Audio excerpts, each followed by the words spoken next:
begin this recording. There we go.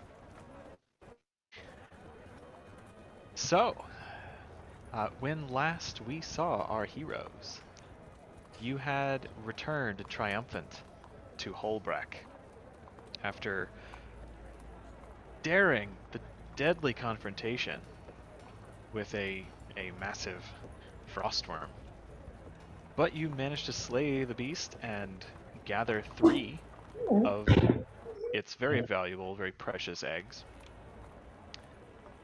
You made a quick return to Holbreck by first teleporting to Kodanroar's tower, giving appropriate heads up, thank you very much, and then taking the Asura Gate back to the city proper. When we left off, you were at the end of a conversation with Bygarth the Blacksmith, the legendary Norn smith, and Newt Whitebear, the head of the Norn people. I believe, Brina, you were discussing with him the exchange of funds for sort of making reparations for the people who had suffered under the Sons of Svanir. Yes. Yes, I was doing that. He accepts the money gladly. He says he will disseminate it to the Wolfborn as they are making patrols, and they can kind of reach out and help people who were affected. Not a problem. Those of you who were talking to the smith, I believe, Galatar, you had asked him to prepare a Mastercraft rapier. I did, yes. Using one of the vials Call let me use for that of the Frostborn blood. Yes. Where is my notes? I went ahead and paid him the 500 gold pieces, I believe it was, up front. I believe so.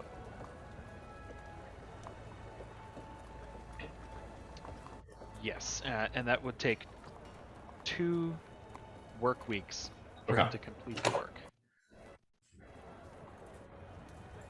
I am making my notes there. And Brina, I believe you had allotted to him, was it 2 of the eggs? Yes. To create a great sword worthy of song. Yeah, egg sword.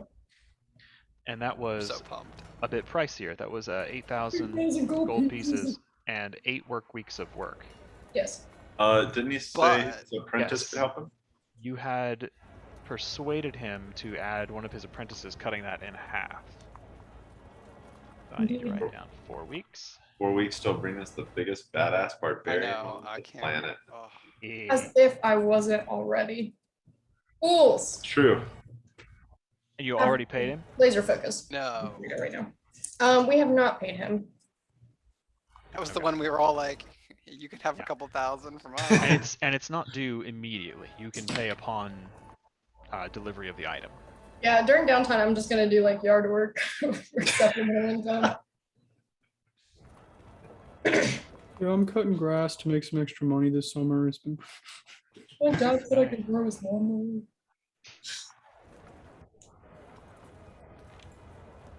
As you all finish your conversation, Whitebear thanks you on behalf of the people of Holbreck. Bygarth nods to each of you respectfully, assures you that your projects will be completed on time. Yeah, you can either return to get them, or if he doesn't hear from you in a timely fashion once they're finished, he will have them sent to you. Let's see.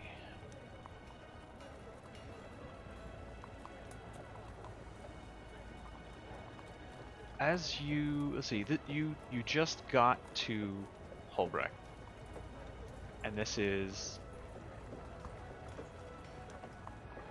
We didn't long rest. I don't think technically, no. Okay. So yeah, this is. I'm trying to figure out what time of day it is. Because it was. was it sunset when you guys got to Svanir's dome? Oh no, you long rested in the dome. We did Right, the right, right. we did the dome and then the frost worm. Worm and and then we morning. traveled That's to where after the my Frostworm battle. my cognitive dissonance was. Okay. Yeah, I thought it was like before afternoon still when we re-arrived in Holbrook. Yeah, It yeah. was like 8:30 in the morning. We took on the Frostworm. Yeah, Yeah, it- we it woke probably up would've and been we're like, let's get fucked up in the morning. Yeah. Yeah. We like woke up, 10, chose 10:30 death. in the morning as you're finishing these conversations. What a horrible morning decision. I literally woke up and chose violence. And you have prestidigitated yourselves, but you're feeling exhausted Fucked from your up. trial, and you're still a little fucked up. Prestidigitation does not cure everything, as far as your appearance goes. You're looking a little worse for wear, but I imagine quite hungry. As you begin to leave the hall, you'll recall that as you spoke with Newt and Bygarth, they were at a wide sort of half crescent or semicircle breakfast table at the head of the Great Lodge. As you make your way back towards where Brina's parents are sitting, still enjoying the end of their sort of second breakfast, several extra ale tankards now empty, standing on their table. Brina, you see a familiar figure descending the stairs from the higher doors that lead into the Great Lodge, sort of walking down in your general direction. This is a very muscular, very athletic young woman covered in priestly, shamanic, bear regalia. Assume this is my sister and not another woman I'm in love with. Oh darn. This is Hertha. Shit. She I- crosses the wide halls and sort of looks to the side. You see her nod to a couple of Norn. You don't know who they are, but she seems to be aware of them.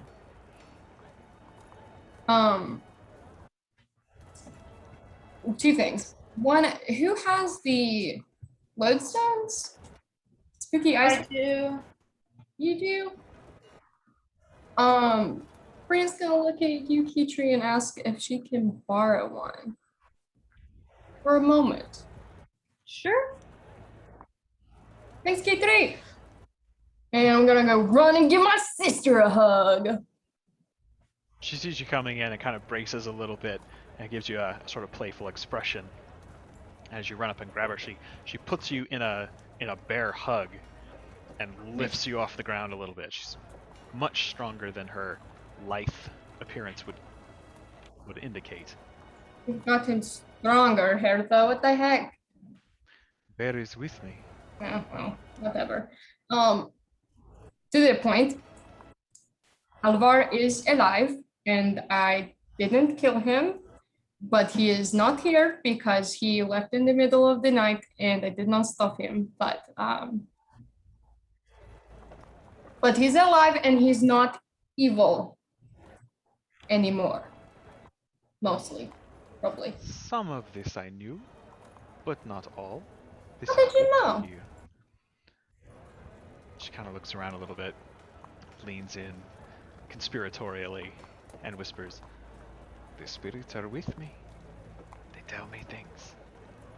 Is cheating. But yeah, I am glad. Mama and Papa are over there. They already know the news. But This is good. I could feel the struggle in my heart.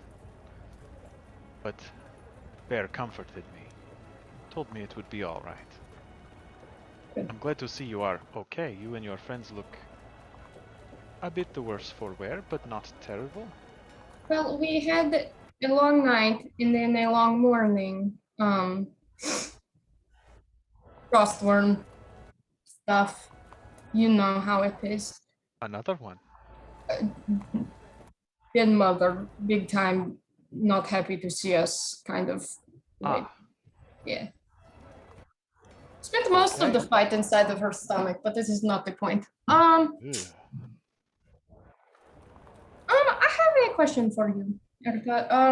I'm not sure if this is within your skill set, but And she pulls out the little lodestone. I believe this is part of what gave the ice brood their ability to transform into such menacing creatures, and because they are, well, most of them are dead, they no longer have any need for them, and then the little lodestone here was freed or whatever. I don't know. I'm not a scientist. As you kind of like hold it forward, she flinches a little bit and makes like a weird like clawing gesture. It spits on the floor. Keep it Oh, away gross. from me. Ugh, disgusting. How can you even handle that? I'm excited about Stinks it. of the dragon's corruption. Mm. Ugh. It's also really cold. I was gonna see if you wanted to take a look because Halvar is still, ice boy, ice man. And I would love for him to not be that way sometime in the future. But I get it if it is too stinky for you. She kind of looks you over, leans in, and Come on, man, it was a frostworm. stinks of the dragon. But Oh. this is not all. She kind of like starts walking around you, sniffing. You guys all watch as this woman with like a bear skin hood, bear shawl and like shoulder pieces with hanging claws, arm guards with like big extended bear claws on the end, big furry boots, all like heavily tatted up with Celtic knotwork and bear symbols. Just starts pacing around Brina, sniffing up and down. And she stops as she reaches around your left side and says,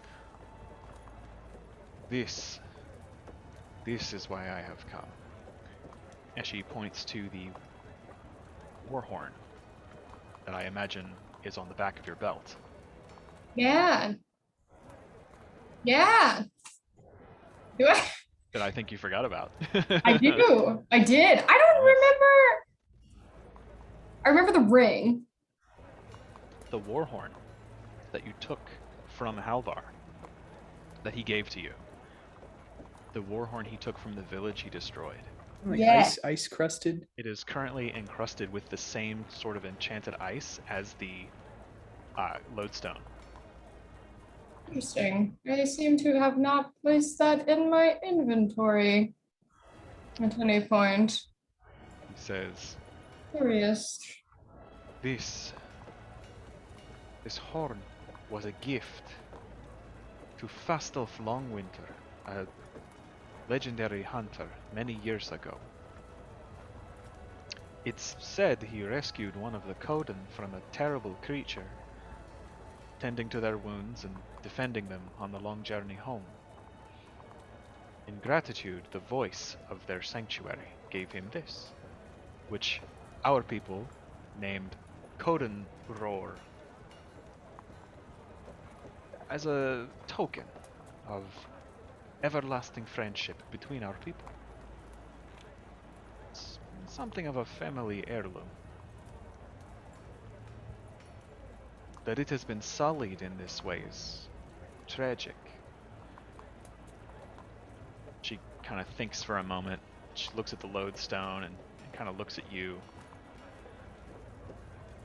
And after a moment she says, the magic of the Kodan is mysterious, strange, but strong. If there is a spark of it left in this hall, it may be possible to cleanse the dragon's corruption from it.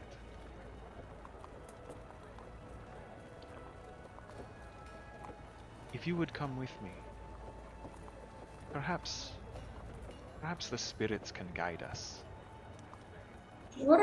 Sure, absolutely. That sounds, a little scary, but mostly good. Yeah.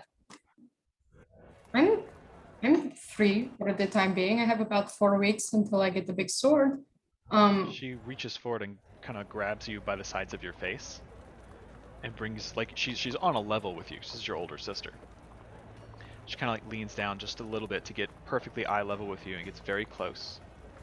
And again, there's this.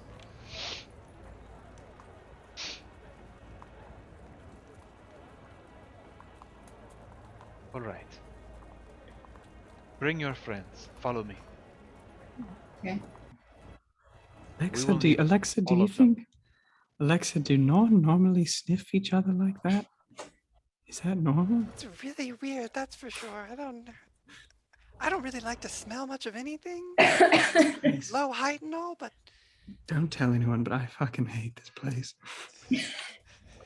I gotta turn my head around. It's like, I don't know if you guys were listening or not, but this is my sister, and she's going to take us to see something or a bear.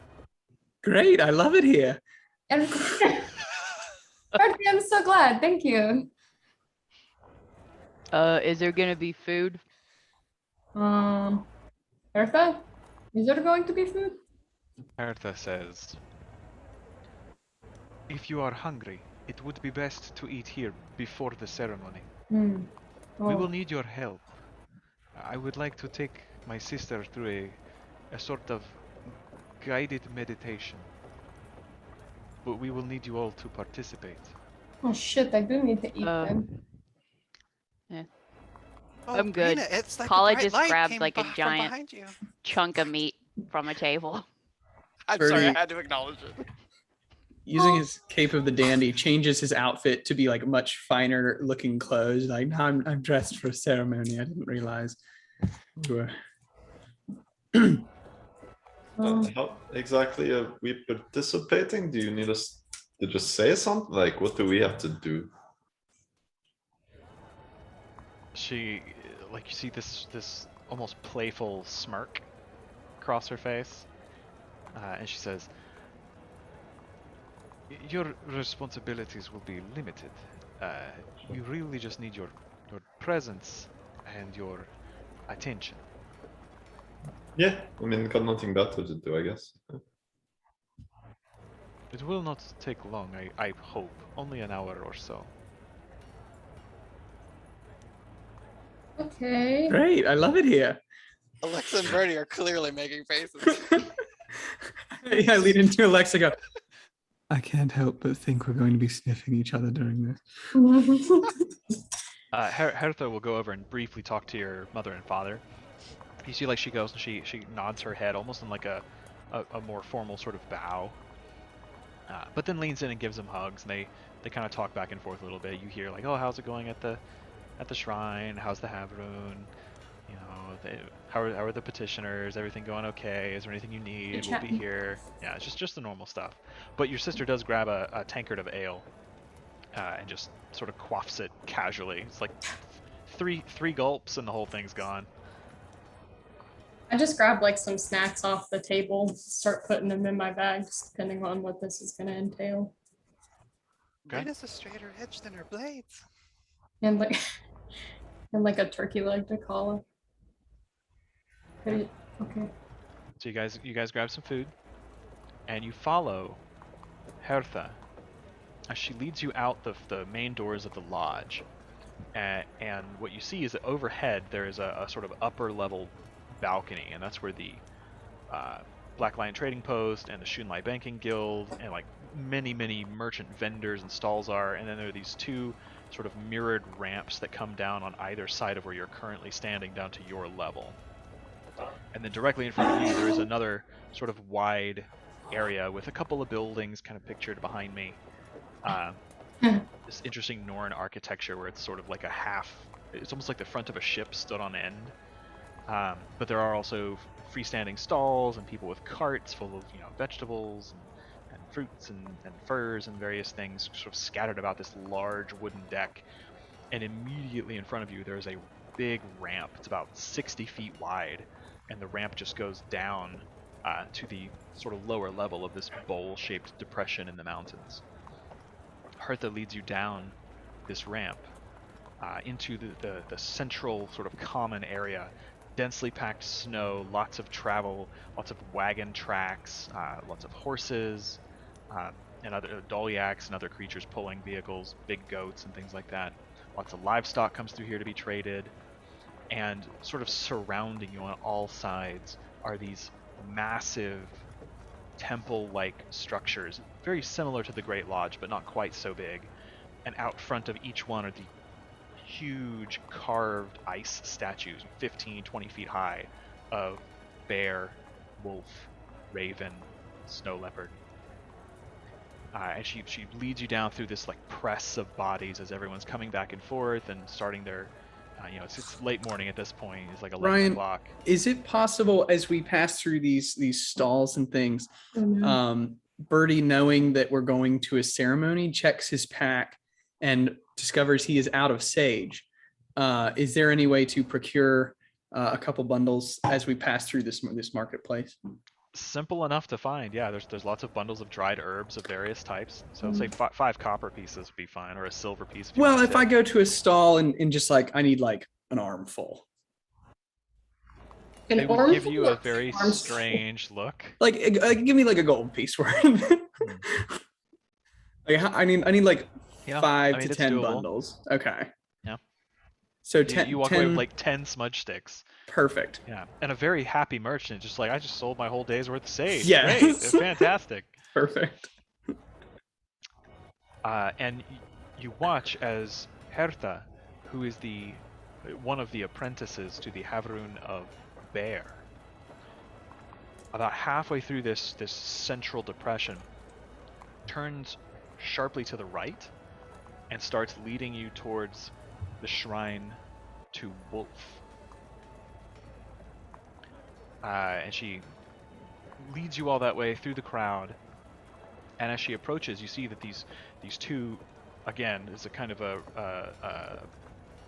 not an oxymoron, a redundant term, but these two massive, bulky, strong Norn men wearing leather armor. It's very fitted with like long cloaks and thick furred collars.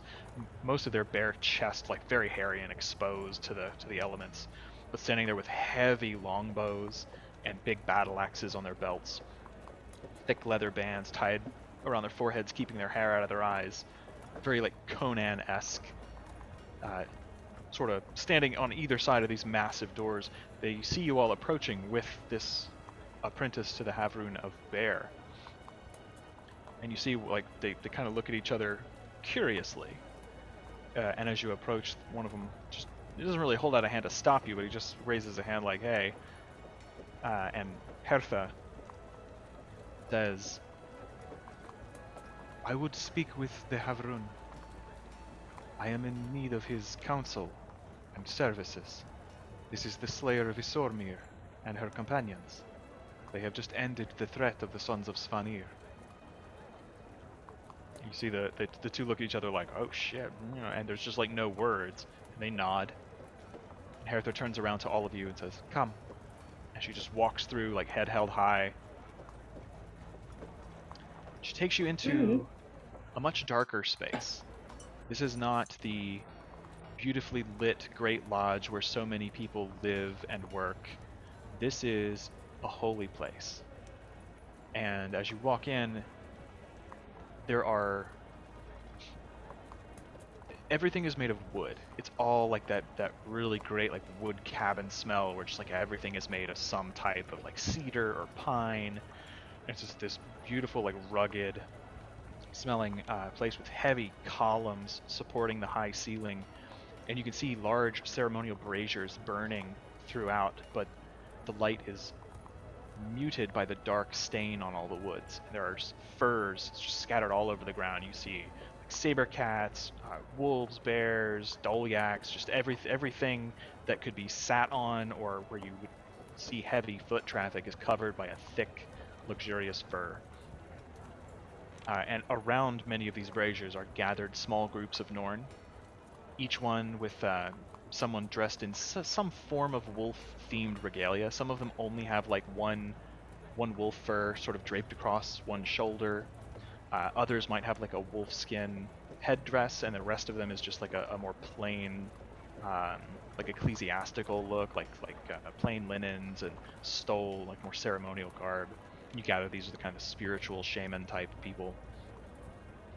Hertha leads you unerringly directly on a straight path from the front door to the very back of this shrine, where you see, let's see what his name is. Wolf. You see an older woman who is standing amongst a group of these lower ranking priestly figures.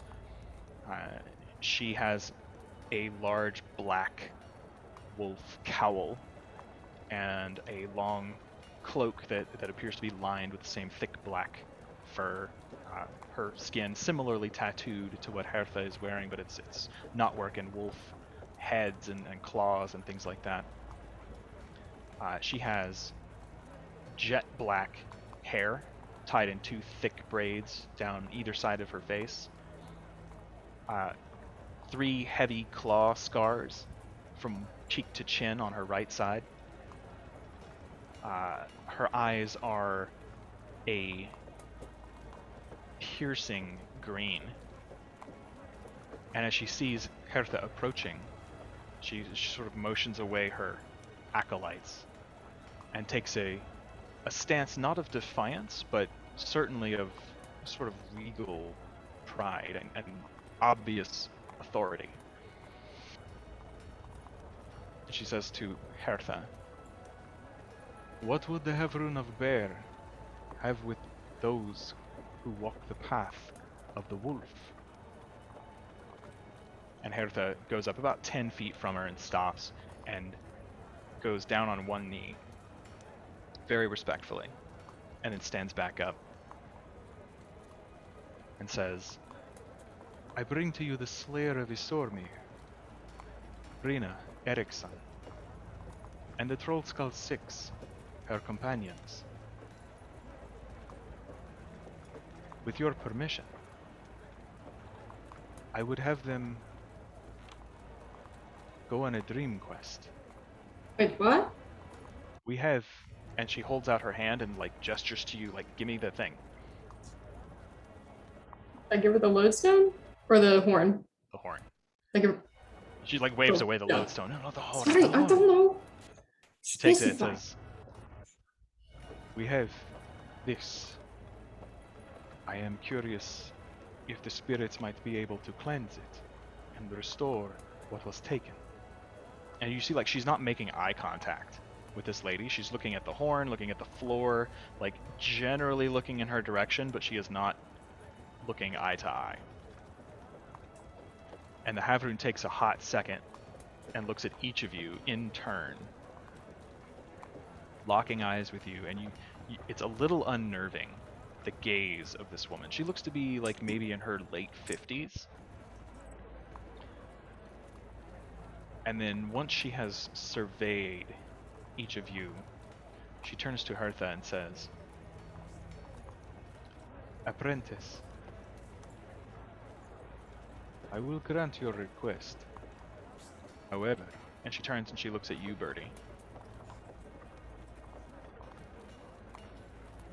"this thing is no laughing matter. You must have the most serious mind." And then she turns to Alexa. Fucking read you off for Yes. filth already. "What we are about to undertake is a spiritual journey. If Brina is part of your pack, truly, she will need your support." God, I'm fucked. You say that? No, just quietly under my breath. She looks at Hertha. "Give me the horn."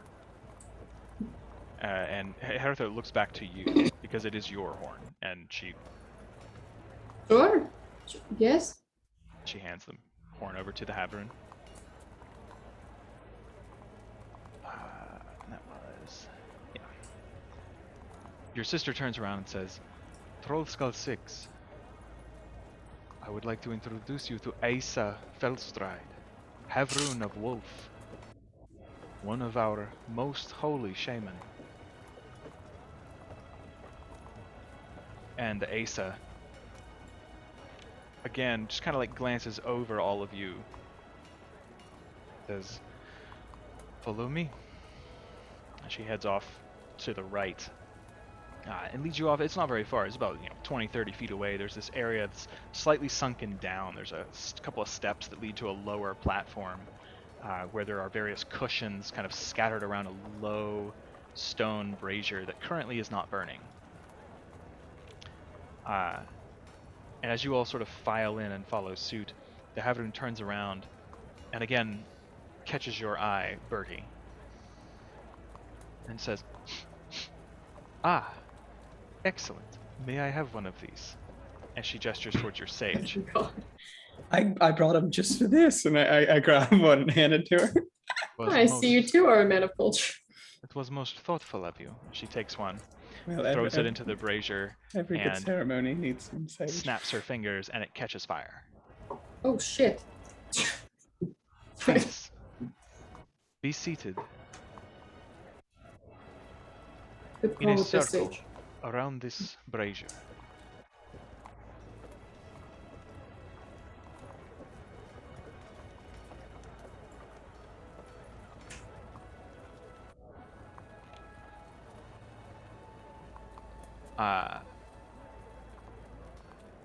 So she gestures and indicates you all sit in a circle around here. Everybody kind of files in. Hertha sits beside the Havroon, goes down and sits on her knees, and it looks like very respectful, hands in her lap, looking down at the ground, like it's a very submissive gesture. At this point, the Havroon gestures to you, Brina. Says, "Here, on my right hand." Sure. And as you sit, she holds out the horn. "Hold this before you." She just hands the horn to you. Okay. We will close our eyes. Breathe the sage. Calm yourselves. Empty your minds of all things except the bond that unites you. That which makes you a pack, a family. Focus on this and only this. She looks at you, Brina. This horn is corrupted. It is covered in unnatural ice. Feel the ice with your hands.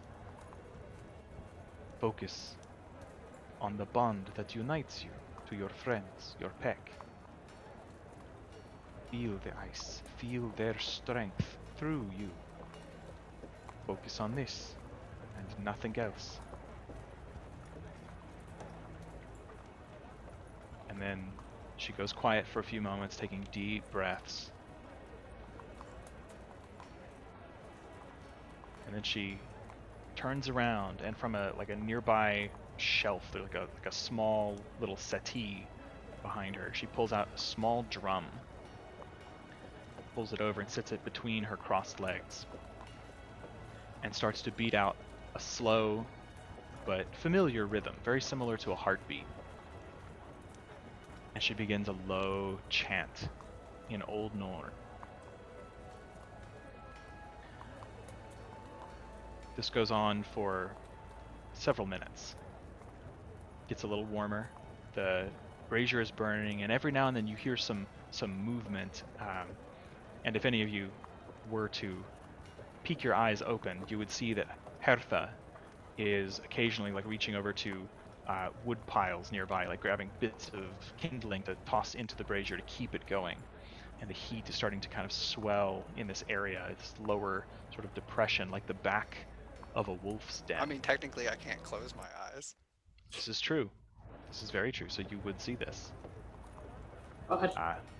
But she does it very quietly, so as not to disturb anyone. More minutes pass. 10, 15, 20. Starts to feel like this is never going to end. It's very rhythmic. You're trying to fight off going to sleep. Brina, you start to feel sweat form on your brows. It runs down around your eyes. Some of the drops get in your eye and it burns a little bit, that familiar sensation.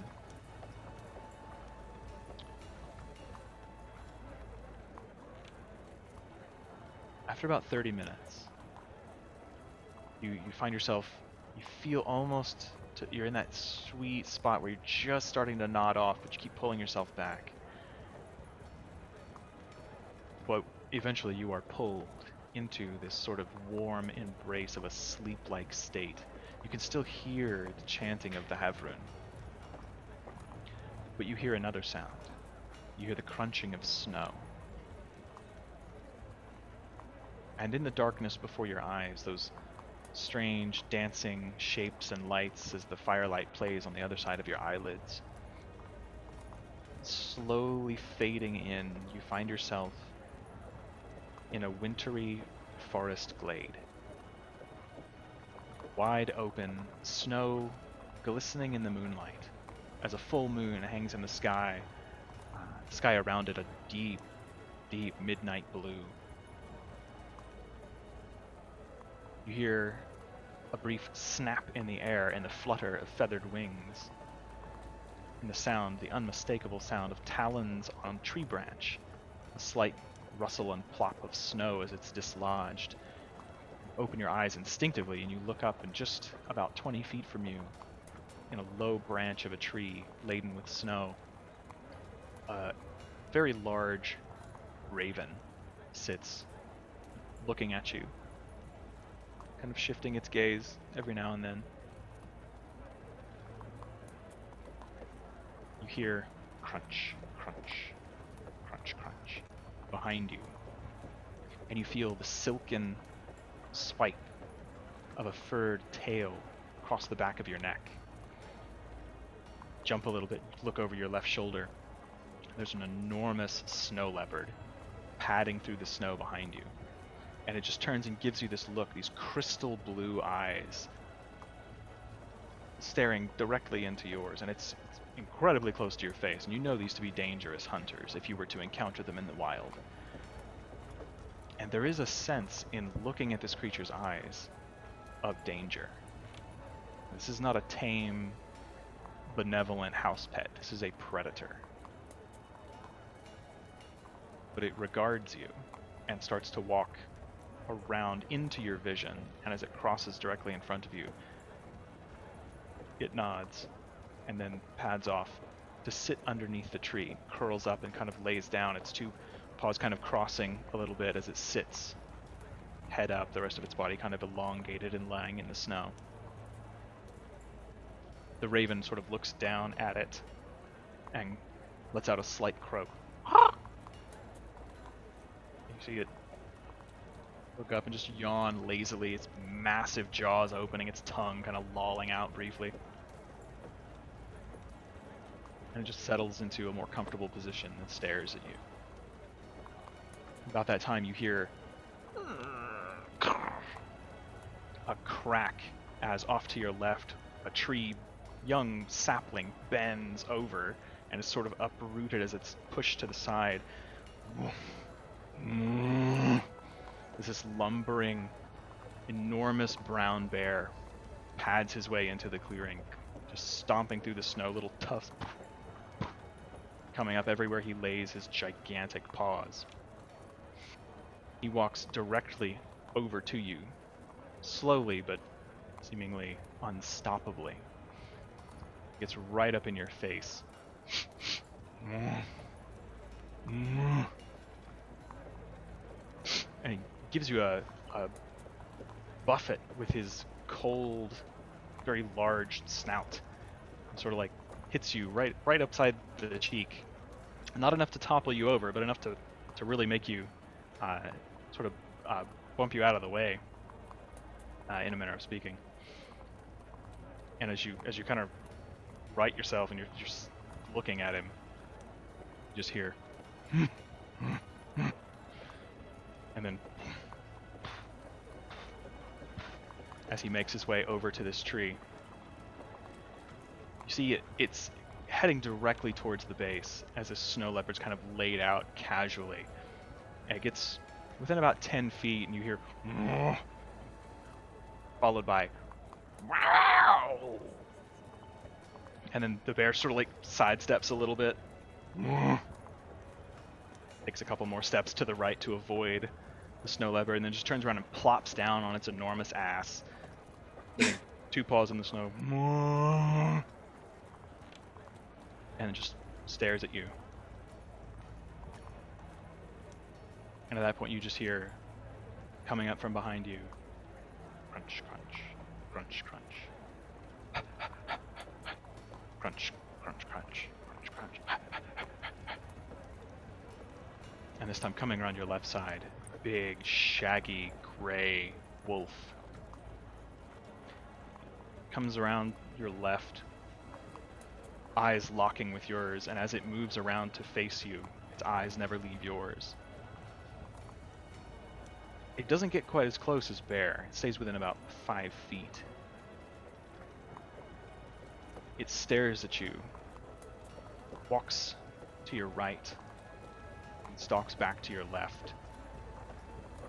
Each pass still just locked with you, as though it's kind of taking your measure and getting different angles of you. Occasionally sniffing. The rest of you are not experiencing this. You hear the chanting of the Havrun, the soft, respectful chatter of people in the hall.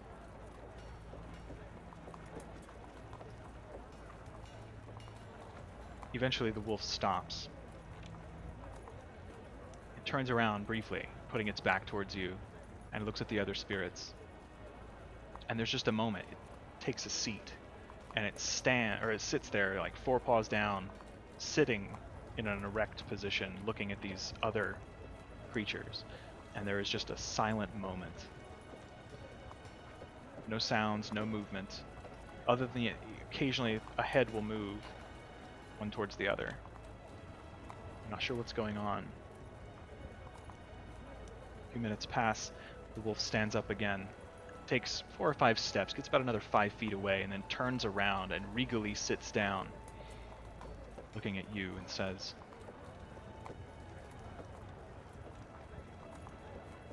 "Warrior, you have passed through fire.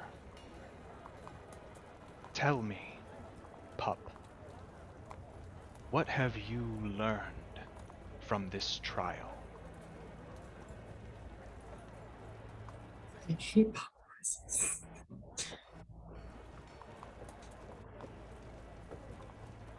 Marina just kind of tries to control her breathing and fight the urge to be like, holy shit, I didn't know you could talk. She sits there. Looks down at the horn. Looks back up. On this journey, I suppose the biggest thing I learned is that even the most corrupt things are not completely lost.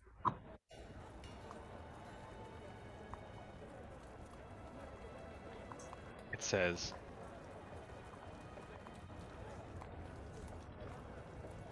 "You saved the life of one whom many would have slain, denying his power to the enemy and adding it to your own. You returned a lost member of your pack. This is rare and a powerful omen for those who tread in wolf's tracks." He stands up and takes a couple slow steps forward, staring at you the whole time. Gets really close this time, up in your face. You can feel warm breath on your face. He reaches forward and gives you just a small lick on the side of your face under your right eye.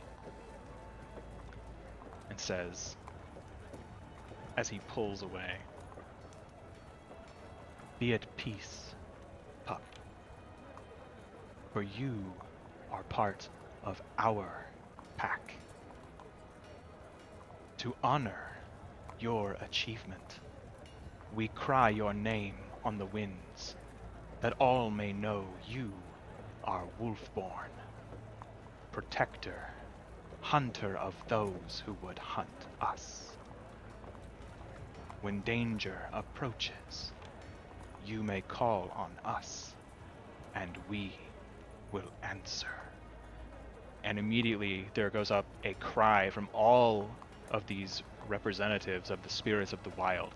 The wolf lets out an ear-splitting howl, the bear a ferocious roar, snow leopard a terrifying snarl, and raven a very loud caw. They join into this thunderous cacophony of animal sounds. They seem to go on longer than creatures should have the breath to sustain, and you can feel warmth in your hands. The rest of you at this point hear this very loud, sudden cacophony of animal sounds, and all of your eyes just snap open. As you kind of look around and try to get your bearings, you see Hertha holding her hands out like, shh, and just hold. And you watch as the ice around this warhorn cracks. There's an audible cracking sound as the ice breaks apart and falls from the horn, revealing a device of ivory and gold inlay with a carved bear's head on the open portion where the sound would escape, a golden mother of pearl inlaid mouthpiece. And Brina, with that sudden sound, you are sort of thrown backwards. You have that feeling of being tugged away and returned, as it were, to reality, and your eyes open. You are in the hall once more, and now Kodanroar is in your hands, no longer coated with ice. The Havrun looks over at you.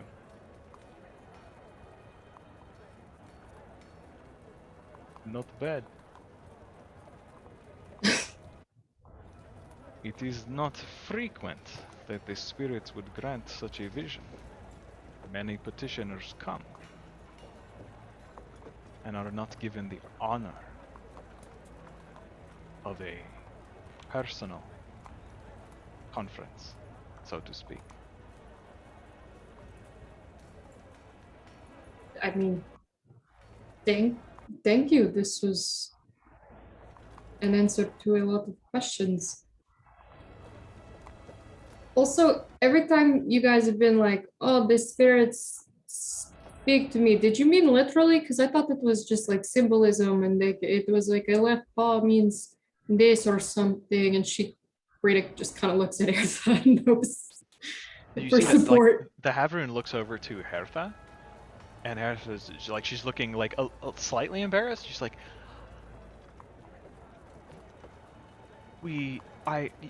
thank you. We yes, I will do better.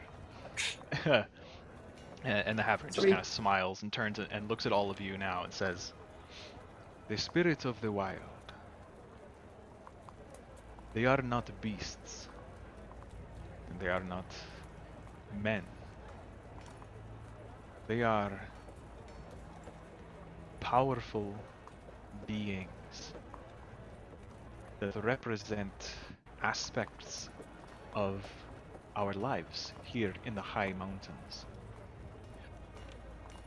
Wolf has always been closer to me than the other spirits, or I should say the other way around. I have always felt a kinship with Wolf, closer than that of the others. But Wolf is not a wolf. It is all wolves. It is all Norn. All of us, as we form packs and families, it is a representation of greater things. It is difficult to explain, and to be perfectly clear, we We do not have a complete understanding of the nature of the spirits. But in times of great need, or in answer to deeds of great renown, they can speak directly, if they so choose. More frequently, they appear in visions or silent omens. But even these are very rare to encounter. You are favored of Wolf. I've always felt a bit of a kinship with him as well. I don't, not exactly I have rune and training, obviously, but I don't. I mean, I left home and left my family and tried to go out on my own and ended up finding an entirely new one. So Indeed. Those who follow the path of Wolf always find a new pack. It is our pack that gives us our strength. She stands up kind of stiffly and stretches, and you hear like pop, pop, pop, pop, pop. She leans down and like puts a hand on your head, Brina. Just says, if someday you tire of the adventuring life, speak with me.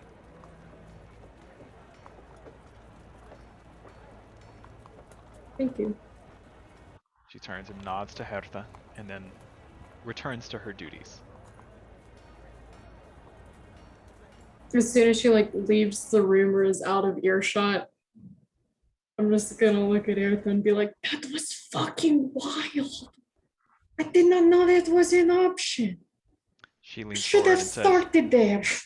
those were the fucking spirits of the wild. That's what they fucking Yes. spirits. This That is was like, This is a very rare thing, sister. Most Norn do not get to interact with the spirits so directly.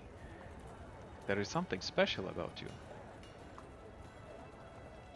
Don't look at me. I don't know what it is. the one with the costume one is you talk to them more than I I do. know. Well, I talk to them, but they don't talk to me as much. I did not lobby for it's fine. They did send me to you this morning. They have sent you to me many times now. Hmm. And I am grateful. She kind of grabs the back of your head and like smashes your foreheads together. It's a little roughly. They're like there's an audible clunk. And she just says, they will always send me to you if you need me. And if they didn't, I would come anyway. She kind of like slaps you playfully. Thank you, sister. Now I'll walk past her, and as I do, and give her a wet willy. Ah, Okay, thanks, gang, for coming on the Weird Sweat Lodge spirit journey with me. Hopefully, that was as informative for you guys as it was for me. That was a lot of animal sounds that I've never really heard together before. Odd Huh? cacophony. It really put what that Kota was telling us into perspective about the spirits. It's very interesting. Yeah, I just like talked to my god there for a second. That was fucking tight. I shouldn't curse in it. I don't know if that matters. I should have paid attention more. Holy shit. So do you feel closer to your spirits now, Brina? They were like, if you ever need help, let me know. So, yeah. Well, that's Um, pretty cool. And also, and I lift up the horn, and I'm like, this works now, I guess. it is What does a it do? beautiful war horn. It is Why'd pretty. you blow it and find out? Does it do anything special? Mhm. Do I do Blow it? Should I do it? Just Yeah, do it. no, Give it a let's toot. find out what Alright, happens. I'll give it a little toot. I go. Oh Christ. What you guys hear as she puts her mouth to the horn and blows, there is a very faint sort of spectral full moon that appears above the end of it, and the image of a ghostly wolf's head comes out, and as she blows this horn, you hear And then as the sound from the horn dies away, you hear throughout the city and the hills beyond. There is a howl of every wolf within probably 10 miles. It's faint, it's distant, because there aren't a lot in the city, but there are several who are hunters' pets and things like that. And it's like the twilight bark. It's just all of these howls in response to this. And all of you feel encouraged. You feel stout and hearty. There is a manifest sort of boldness, courage is seated in your heart at the sound of this.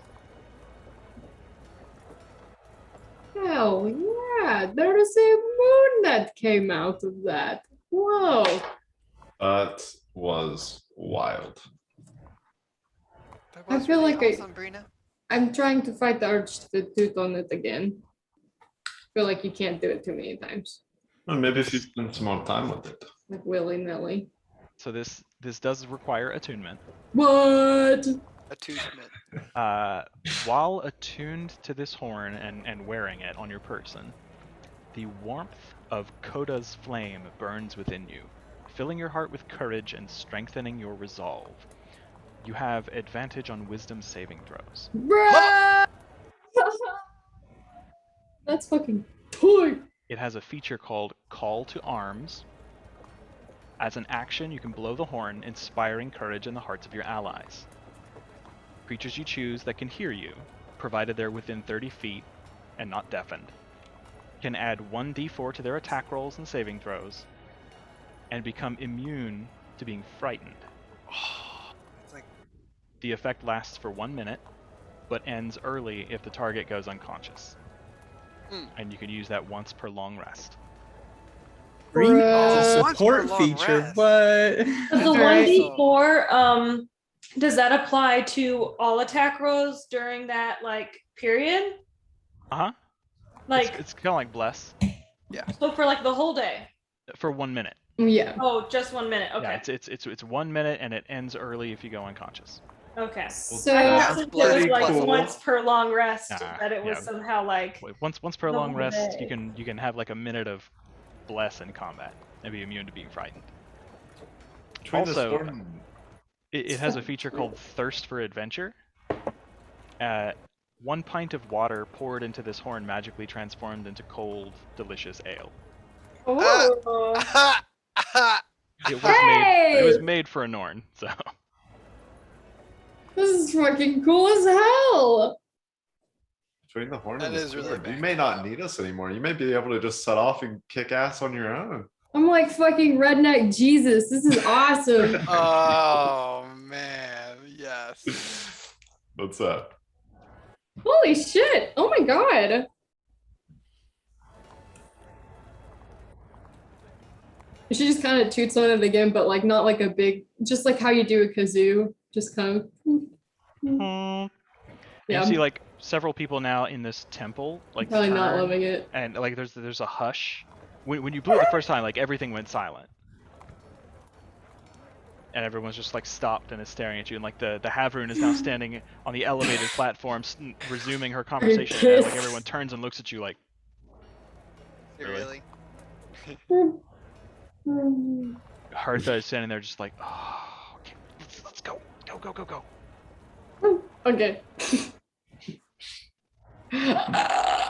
Guys, what the heck? More than a few looks and some whispers as you leave. I'll take it. I think this calls for a celebration when we get back. Well, do you have a pint of water? I mean, I can make one instantly. Put it in the horn, brother. The celebration starts here. Daltar Just will kidding. I need- immediately do Kodanroar's feast, put his hands together real quick, and then just take a pitcher of water and pour it into the horn. You conjure a feast on the floor of the shrine. Yep, just for a pitcher of water. Such assholes. Absolute assholes. Okay. It's a very like small feast. He's not putting food everywhere. It's really just for this picture. I mean, Maybe like a quick apple. the spell is the spell. Yeah, I so- mean it's 30 feet, but Hors d'oeuvres. it's not. 30 I get to Yeah. feet. Well, control it's all enough. what's It's enough created. food for what? 15 people? Bro, Yeah, use I that in get to combat. create- I really get wish to I had control what's invisibility created, right so, about now. You know. Yeah, Kala's just gonna like slip out where I everybody's cast talking. dimension door outside. I grabbed Birdie. Yeah, I'll grab Alexa and read dimension door outside. We I can't do was this just here. gonna give you my water. Oh, okay. I'll just put my water skin away. Oh, sorry. I Alexa didn't and notice. Bird are just gone. Yeah. I was yeah, gonna say it creates- earlier, but when they start doing magic, she's just like out. Well, Kakala everyone just like is stalks out the left. door. The other two disappear. Right. Meanwhile, Galatar's like, so wait, how does this work? How does it transmute the properties? What is? Brina's like Oh, trying to what's pack it? up the picnic baskets. She's No, suddenly in the no. second hand embarrassment of Hertha's stuff. just like, oh my god, what are you doing? No. It is an offering. I don't fucking. What? Can you not have picnics in temples? It's just No. bedtime. No, you cannot Oh. conjure this much food on the floor of the. No, pick it up. Come. Just Sorry. Like starting to like picnic gather it all basket. together, just like an overworked waitress. Oh just yeah, like, as she does that, Galatar just drops the spell, so it all disappears from There's- her arm. It's not a concentration spell. Oh, it's not, is it? No, It's just 8 You hours. conjure enough food for 30 people or for 15 people within 30 feet. I it would- forgot it's it would not feel like- concentration. It would fill like containers and stuff, but there aren't any, so it's just like on the floor. So anyway, that's what I Like, told there are you, but I plates said and no way. things, Right? You're gonna have to steal that gem on Brave. your own. You totally did it though.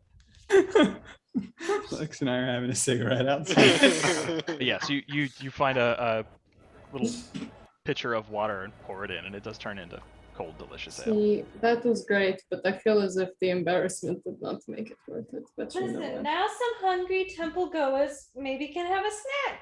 Yeah, Nourishing the body, nourishing the soul. Yeah, Is an offering. Very non-friendly. Let's go before Hertha Yeah, murders us. Hertha starts like handing it out, like yes, an offering for the temple, please. Oh you no! have Don't some take it food." outside the 30 feet. Oh. Oh god. Oh fuck. They- Take my the people around her are, they can eat it, but yeah. We should. You guys make your way outside. You see Brina and you see Bertie and Alexa and Kala. Yeah, Kala's like laying down in the snow outside. You're making Why snow angels do or you just have- vibing? Why do you have burning sage in your mouth? Hmm? Why do you have It's burning? good. It's good for the lungs. Oh, Good okay. for the lungs. Very, very strange. Yes, You're Keitra, I'm okay. surprised you're not familiar with these herbal remedies. It's strange. This is a custom I've never heard of. Like Hey, a man, good call with 2-inch the round. sage. He's like the biggest fucking dude sage. When did you start doing this? Or have you always done It just levels me off, Keitra. Don't worry about it. Finish Who it taught for you these. about sage, but he was a big gym or somebody else? What is it? Who taught you about sage? Was it Big Jim or was it somebody else? I like to think it's just something I discovered. Oh, just through like some You know, trial and error. everybody knows about its healing properties. Hey, good call for the ceremony though. Yeah, really came in handy. It's like a cure-all. You have a headache, tummy ache, toothache, need to do a ceremony, get rid of ghosts. It really does everything. Yeah. When did you get that wine glass? I always have one around. Should have known. I won't drink Ay. out of normal cups. You're like, this is just water. I find them repugnant.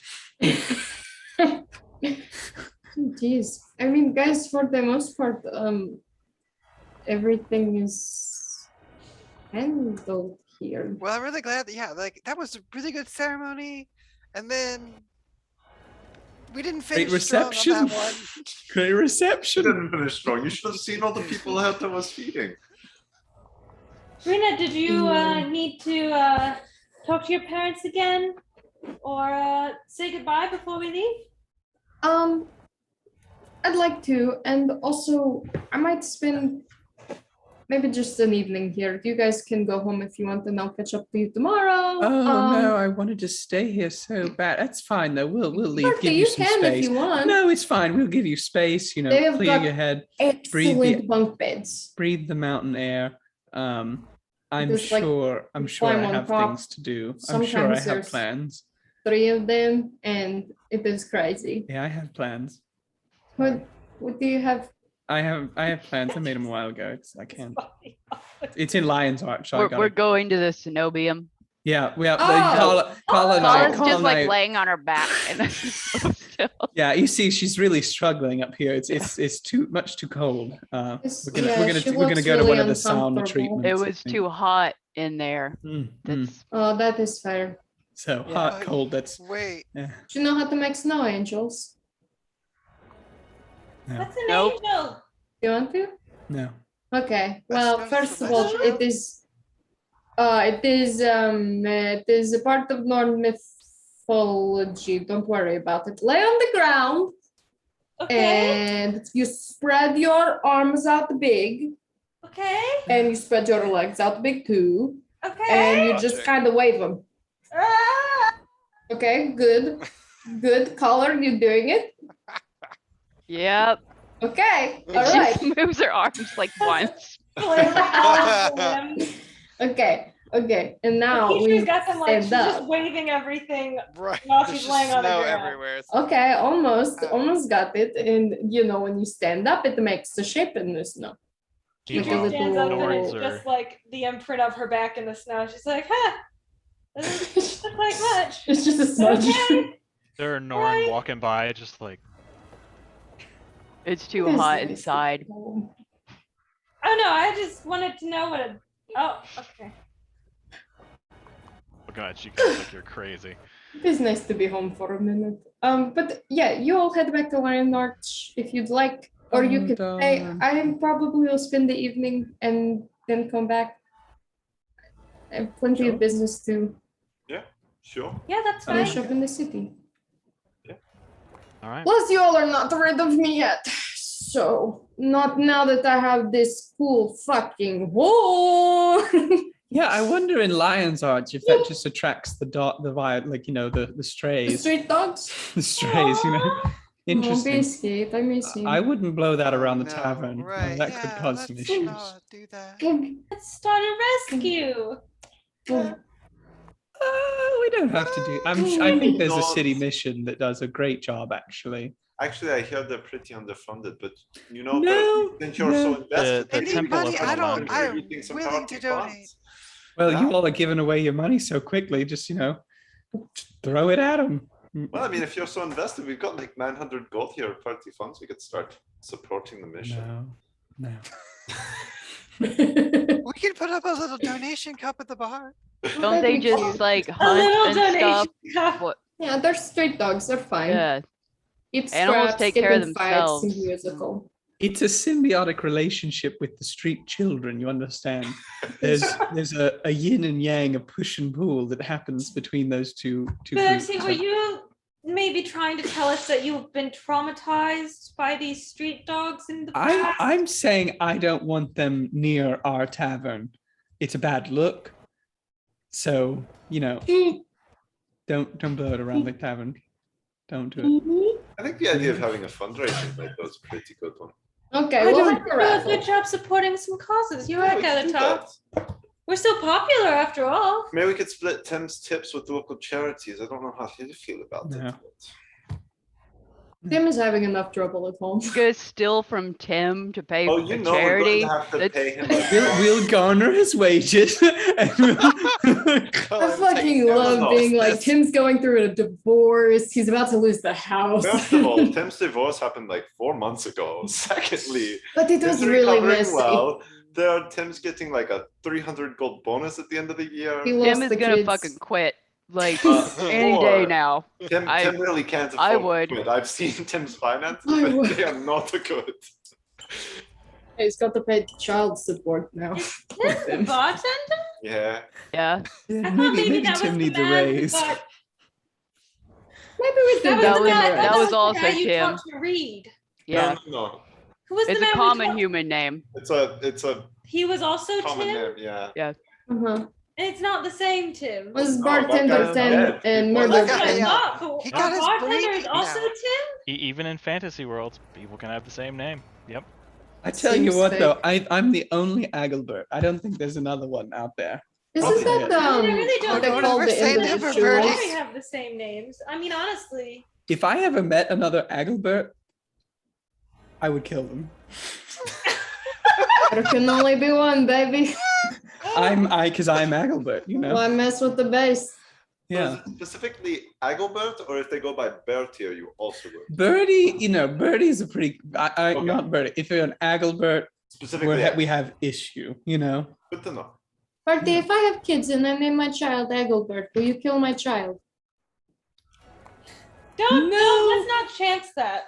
I would probably see if I can condition your child to believe that their name is not Agelbert. And that's your What their did you real think of the dad. woman, Bertie? What is it? To be named after something? Like, As as you far as- all are having this conversation, I think we're like walking Right. to the Great Lodge in my Yes. brain. or Derailed. walking back to the Asura Gate, Yes. Oh yeah. Back to the gate. eventually, those of you who are returning, make your way back to Lion's Arch. Brina, you said you wanted to stay there in Holbreck for a night. That's fine. Your folks are kind of working around the lodge, just trying to, like, during the day they kind of help keep it up, keep it clean. It's sort of like if you're displaced and things. But now with the news that the Sons of Svanir out of Drakavalsighold have been dealt with, the leadership kind of collapsed now that Halvar's gone, and information will be coming soon to combat the rest. They're talking about maybe moving back to the homestead and not having to impose on the lodge anymore. You guys get to talk about that a little. The rest of you, I'm gonna change my background Ew. So back what? to LA, Oh. LA. Wow. back to Lion's Arch. Inspector Keel, is that you? Yeah, you guys. She just hears us pass through the gate and is like, God damn it. She's like, it's Right. them. I can't She get gets a one moment shiver of down peace her in this spine town. every time we come in. There is a 10 gold charge to use the gate. This We're time. less special this time. Be right back for my quesadilla. Right, we don't have our free pass with us. 10 gold gone. Oh, quick thing before we leave though, I do want to grab a rock from Holbrook. Okay.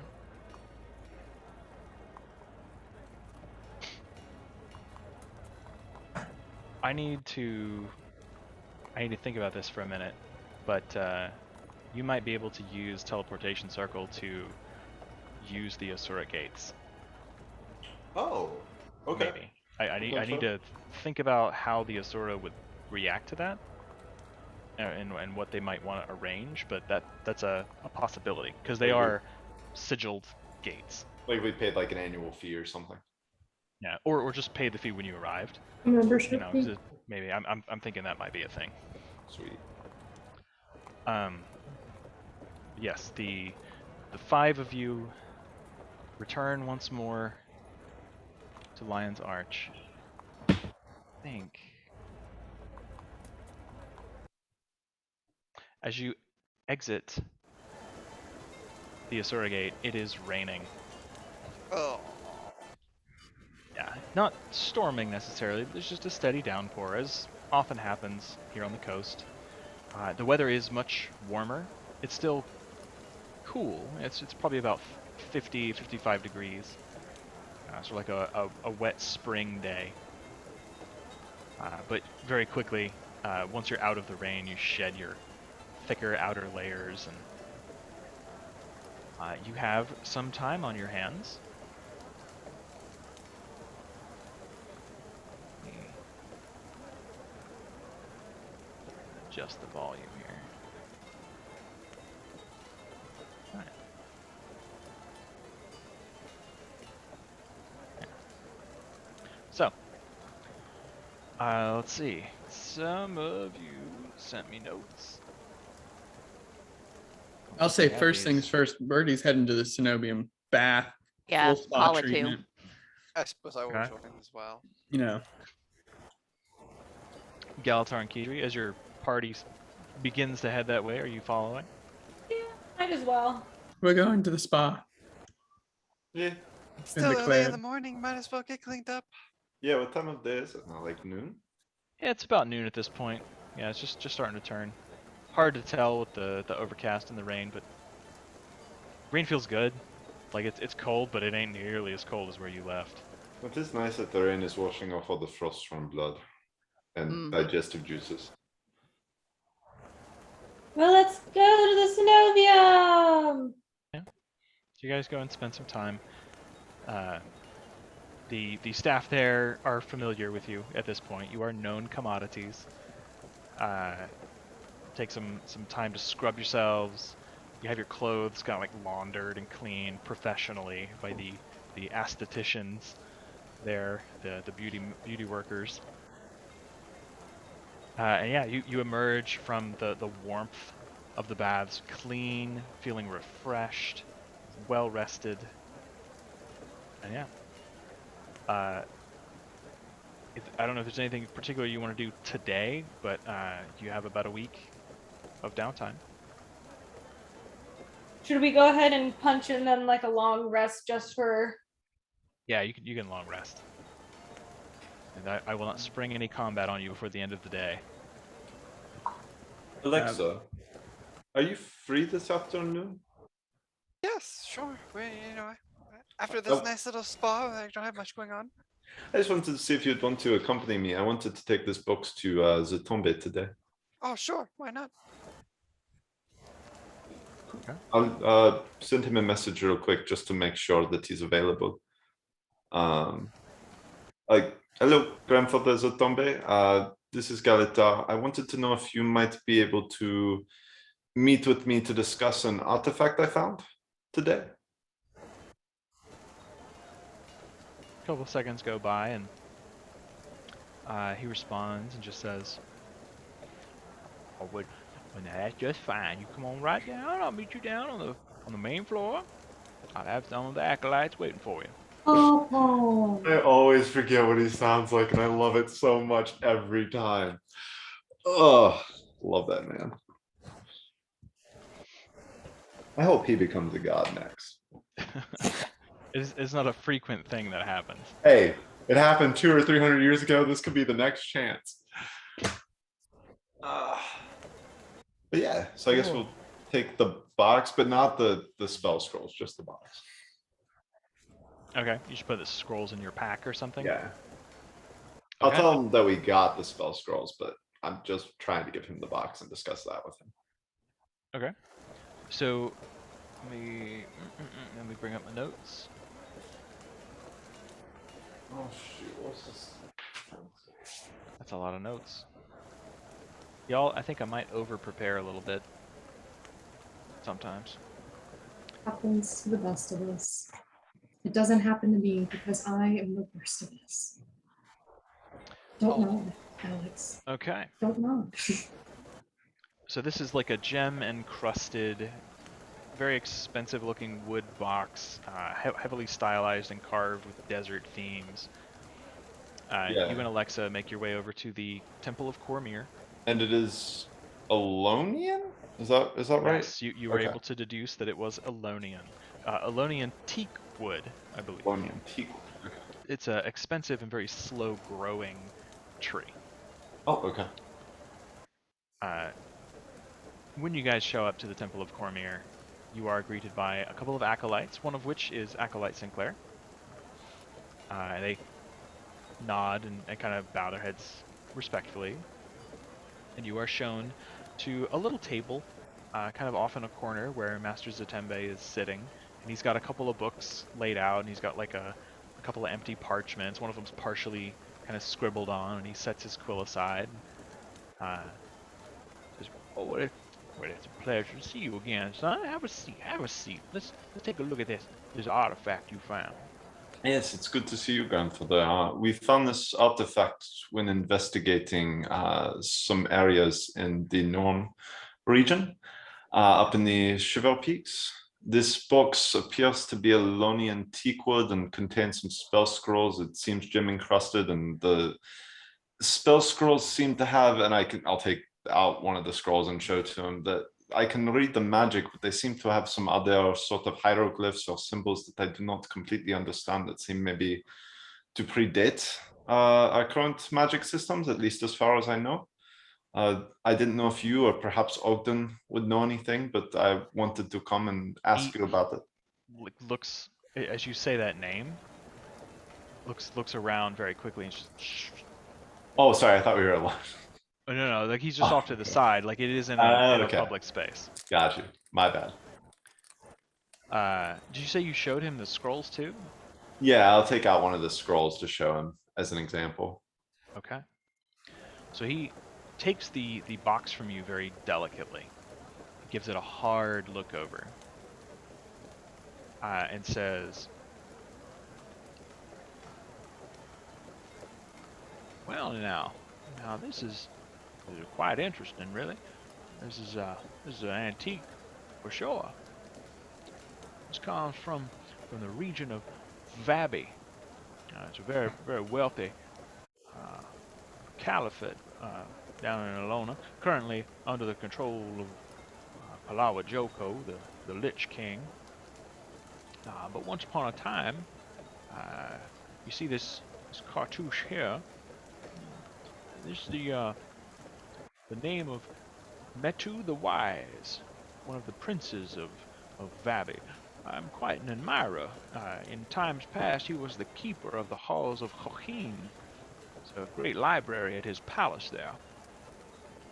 Something like this hasn't been seen in these parts for quite some time. You said you found this up in the mountains, did you? Yes, it was in the Dome of Svonia, in the Shiva Peaks. It's certainly not something that the known people have made, but caravans travel through those mountains from time to time. Let me take a look at these scrolls here. You said these came in the box. Yeah, there were 4 total. I can show them all to you here. So he unrolls the scroll of web, Mm-hmm. and he says, "Oh yeah. This is part of a story. Yeah, it's called Into the Mouth of Madness." He sort of just like peruses it very quickly. Yes, this is a tale of the gateway to the tomb of Abaddon, the realm of torment, what some folks call the Abyss. It's a rather dark tale. Unfortunately, none of that evil magic was captured in here. Just what looks like a spell of recreating some of the webbing that you might find were you to traverse certain layers of that foul place. Let's see here. He unrolls the scroll of protection from energy. Oh yes, this is a bit more recent. This is a depiction of the assault on the fortress of Gandhara. Almost 300 years ago, just before Cormyr, our great lady, ascended to the throne of Abaddon, confiscated his power upon his destruction. She and her order of sun spears had to attack the moon fortress, which is in the region of Gandhara. They fought demonic entities that General Varish had summoned in an attempt to free Abaddon from his prison. It's quite interesting. Very old. Now, this one here, and he unscrolls the Wall of Sand scroll. This one here talks about Palawa Joko, his initial confrontation with the ancient Elonian hero Tarai Asa, who imprisoned him for a time. He was released, of course, by the General Cormyr several centuries ago. It's called the Scourge of Vabi, which is one of the many titles that wicked potentate goes by. In this last one, he unrolls the Scroll of Arcane Gate, and this is entitled The Escape from Sebelka. Sebelka being well, a monument, one might say, to the goddess Lyssa. there's a great man-made fountain or pond of sorts, tiled with beautiful tiles and gold and marble. They call it the Mirror of Lists, in a place called Sabelka, and also Ilona, near Vabi. This is a tale of heroes escaping from this place at some time, but as I'm sure you've already become aware, there are spells sort of hidden in the margins of this and annotated with these arcane symbols. Was there anything specific you would hope to learn about these? I mean, it's very old. I assume from the private collection of Prince Metu. Be very valuable to the right collector. You know who I might be able to give it to? I don't really care about the money, but just so that the box itself would be preserved or be put into good hands. Well, I mean, a knowledgeable collector would probably set this on a shelf and keep it dusted and relatively clean. It's inherently not of any historical value, Okay. other than its rarity. The Priory, the Derman Priory, I'm sure would be happy to have something like this in their collection. I imagine private collectors would be happy to take it off the Black Lion exchange. We could hold on to it here, but we don't have any particular use for it as an object of historical curiosity. Is it common if we find more scrolls from that time period and that place? Is it very common for them to have stories and things sort of interspersed within the scrolls? If they originated in the region of Abbey, yes, but Okay. sometimes Prince Metu and his people were keeping up an older tradition. It dates back to the first primeval dynasty down there in Ilona. It's not something you see very much of in these parts. Probably these were imported or perhaps stolen and smuggled. I'm not sure how the Norn would have come by them, but it's rare, but we have seen them before. Okay. He reaches down and grabs a little piece of hard candy and starts gumming it. That was all of my questions about this. I just wasn't sure because I had not seen anything quite like it before, and I could tell it's very old, but I was unable to decipher much of the stories or anything like that that were mixed in among these spell scrolls. Absolutely. Oh, one more question. Have you done or has the temple done any research or any historical endeavors into the blight caused by the dragons, or potential cures or ways of dealing with it? Has there been any knowledge that the temple has gained on that front? Well, not to my knowledge. Okay. The advent of the elder dragons is relatively recent. Sure. The Derman Priory have made more studies of that sort of phenomenon than any of my acolytes here. Okay. It's good to know. Sorry, we just encountered some pieces of things from servants of Jormak that I wanted to see if we might be able to learn how to reverse the effects potentially. Yes, I can see where that would be a useful bit of knowledge to come across. The Derman Priory is probably your best bet, or perhaps the Order of Whispers if you have someone to contact about that. Okay. He looks around. I can perhaps check with our old friend and see if he has any knowledge on that front, but I rather doubt it. If you could check with him just to be sure, it would be greatly appreciated. Very well. I shall keep you apprised. And he gives you a little wink. Well, thank you very much. I will see if I can find information elsewhere, and I'll be sure to keep the temple updated on any findings and things that I may make so that your records can be up to date. Thank you very much.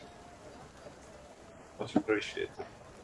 And as we're leaving Galatow, I said, I'm sorry, Alex. I thought that there might be more of a magical significance to the books or something, and I thought you might enjoy it. I did No, not it's realize fine. it would turn out to be such a matter-of-fact endeavor. Well, no, the stories were interesting. It's good to know about the history. Well, Yeah, I've been making Lich eyes is at the Acolyte fascinating. St. Clair this whole time. Right. Yeah, has he been within telepathic range? Probably not within telepathic. After he dropped you with the Okay, well, it's definitely grandfather's said tembe. dirty things to him on our way in. You don't think you don't think he just hung outside the door? I have to see him. He is working, so Yeah. Sure. yeah, That's fair. he's around. I would say like on the way out, you probably bump into him.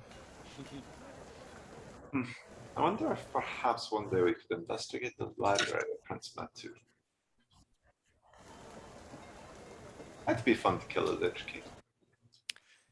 That would be something different, at least.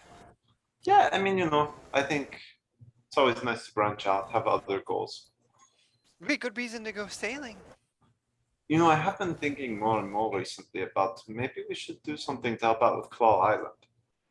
I mean, especially if we're planning in the near future to make some sort of move on Ort, would be good for the Navy to have full control of the island again, yeah.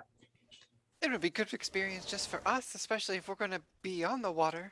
That's true, and I'm now proficient in sailing. I've been doing a lot of training. I could, perhaps help us navigate to the island, maybe assist the Navy, get some experience in before we head out on our next adventure. That would be a lot of fun. We could Would be. probably get Birdie on board, especially with some sun out there. Well, then we could tell him about all the inevitable treasure I'm sure he could keep. Probably a lot of good stuff there, and fancy clothing. There's I'm probably sure. a few sunken ships that could be plundered. Oh, that's a good point too. And he would be getting rid of like the dead stink that's been kind of rolling into Lion's Arch, I mean, they do not smell very good. No, the fish was one thing, but now it's like always undead fish. Yeah, it's a little decayed, right? It's not good. But I think we could get Kola and Karina maybe on board with the challenge as well. I don't know. We could see. Yes, Fun challenge. I'm sure when Kala calls for some, the nightly dinner, we can talk it over. Yeah. Again, we can just tell her how badass it would be to go kill a bunch of people and take their weapons, like from an undead army. That's A bunch of people who've already been killed. oh my kill them god, again. kill them twice? It's like new levels of killing. That'd be pretty fun. Also, you don't have to feel bad. They're already dead. They're definitely bad. Yeah, not good people. But yeah, we should check into that. Maybe this week we might be able to, do something. We'll just slowly work on everyone. Try to convince them. Yeah, maybe we'll just take an afternoon, sail out, see what happens. We survive the frost storm, we'll probably be fine. Right, nothing else can ever go wrong, especially if we're not inside of the caves. We can easily run away. Yeah, that's probably true. Also, I could potentially, teleport us out. I mean, our boat folds up, so as long as we have a minute, we could get out pretty easily. Oh shit, I forgot we had that boat. Yeah, folds up. We can make it big. We can make it small. We could be sneaky with it. We could, just go in guns blazing. Oh yeah, does it have weapons? No, I mean like our guns. Ah, I think the boat itself is, not really armed, but very passive, but that's probably the nature of it. yeah, I mean we've got, magics and swords and really heavy crossbows and things. We'll Yeah. figure it out once we're on the water. Yeah. Now we just got to convince the others, and we might be able to have a little fun this week. But yeah.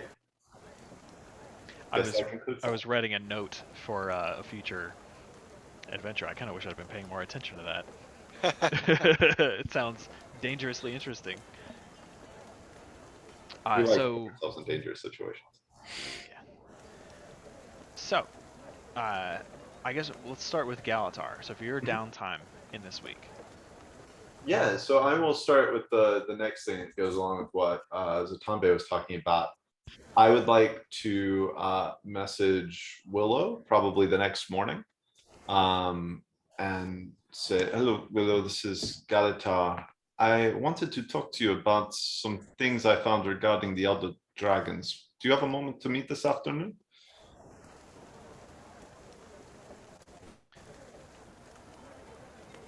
A couple of seconds go by, and you hear, "Yes, of course. I can meet you at the Asura Gate, if you wish. Just Oh, let me know sure. when." I'll send her back on the message and say, sure, let's say 1 o'clock. Is this the same day? Next day. Okay, yeah, 1 o'clock, no problem. All right. And then he would ask Kala, I believe, has the lodestones, to borrow one of the lodestones for the afternoon. I think Kitri had them, but yeah. Kitri had them. So you borrow one. Okay. You have some too? I think they're in the bag of holding. Oh, okay. I didn't know I who don't know. had them, but We're The the cold lodestones and the ones. cores. I don't have the Right. I don't have the fire oh right, thing. Kitri's got the I have the cores. fire ones. That's what it The is. cores. Okay. Yeah. Yeah, you've got that wrapped up. Take it to her. But yeah, I'll take it to her, and without RPing the whole thing, explain, what happened with the Sons of Zanya and getting this back from the Ice Brood, and that I'm very interested in any information the Order of Whispers may have regarding people who have been branded, research that's been done and how to reverse it, anything like that, and see if I might be able to perhaps exchange something or provide a service in exchange for information, or just pay for it or somehow acquire it. Because I assume the Order of Whispers will not give up information for free, but may be willing to barter for other things. She tells you actually that since you are kind of working in conjunction with Traherne, who is the Pact Marshal, and the Pact also consists of the Order of Whispers, yeah, like if it's all towards defeating the Elder Dragons, they will share what they have. Okay. She herself doesn't have a lot of stuff on hand. Yeah. But later in the week, she will send you something. Okay. And then the other thing that I wanted to ask her while I was there is, have you heard any more rumblings about the anti-royalist faction here in Divinity's Reach in the weeks since Minister Zemon's downfall? She tells you that since Minister Zamon was killed, the opposition to the crown has virtually gone silent. The bandit activity in the city has subsided to like normal, average Divinity's Reach crime levels. Outside the city, things are still kind of rough. But she does tell you that several high-profile Ministry Guard officers and a handful of other kind of VIPs in the city have gone missing. Oh. Yeah, like no one's reported them missing. The ministry, the Council of Ministers is kind of wondering because like some of the ministers aren't showing up. But like they're not reported missing. Like no one's got like active investigations going on. They're just kind of absent from public life, and people are starting to talk. Can I? Would you be able to give me a name or two of who a couple of these disappearances might be? 1 second.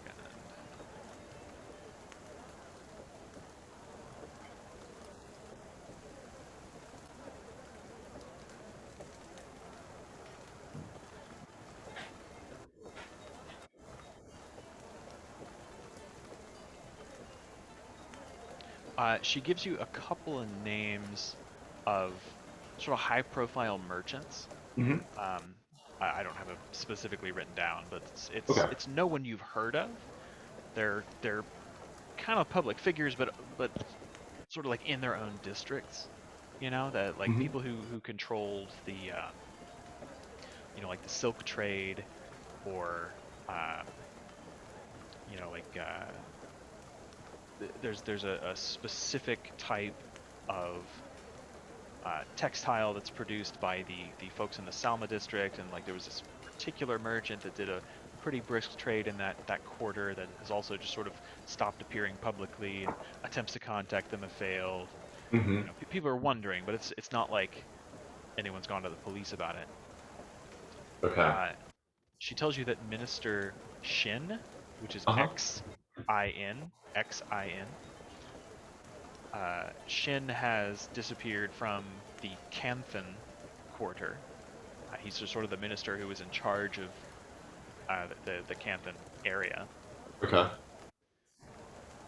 And Minister Caudicus, the legate minister, he had returned to his hometown, his like district of Beetlestone, outside of the city proper. Mm-hmm. And people have been writing him letters, and he's been responding to written communiques, but people who've gone to see him have been turned away, and he has not appeared at the ministry in person for duties since Minister Zaemon fell. Okay.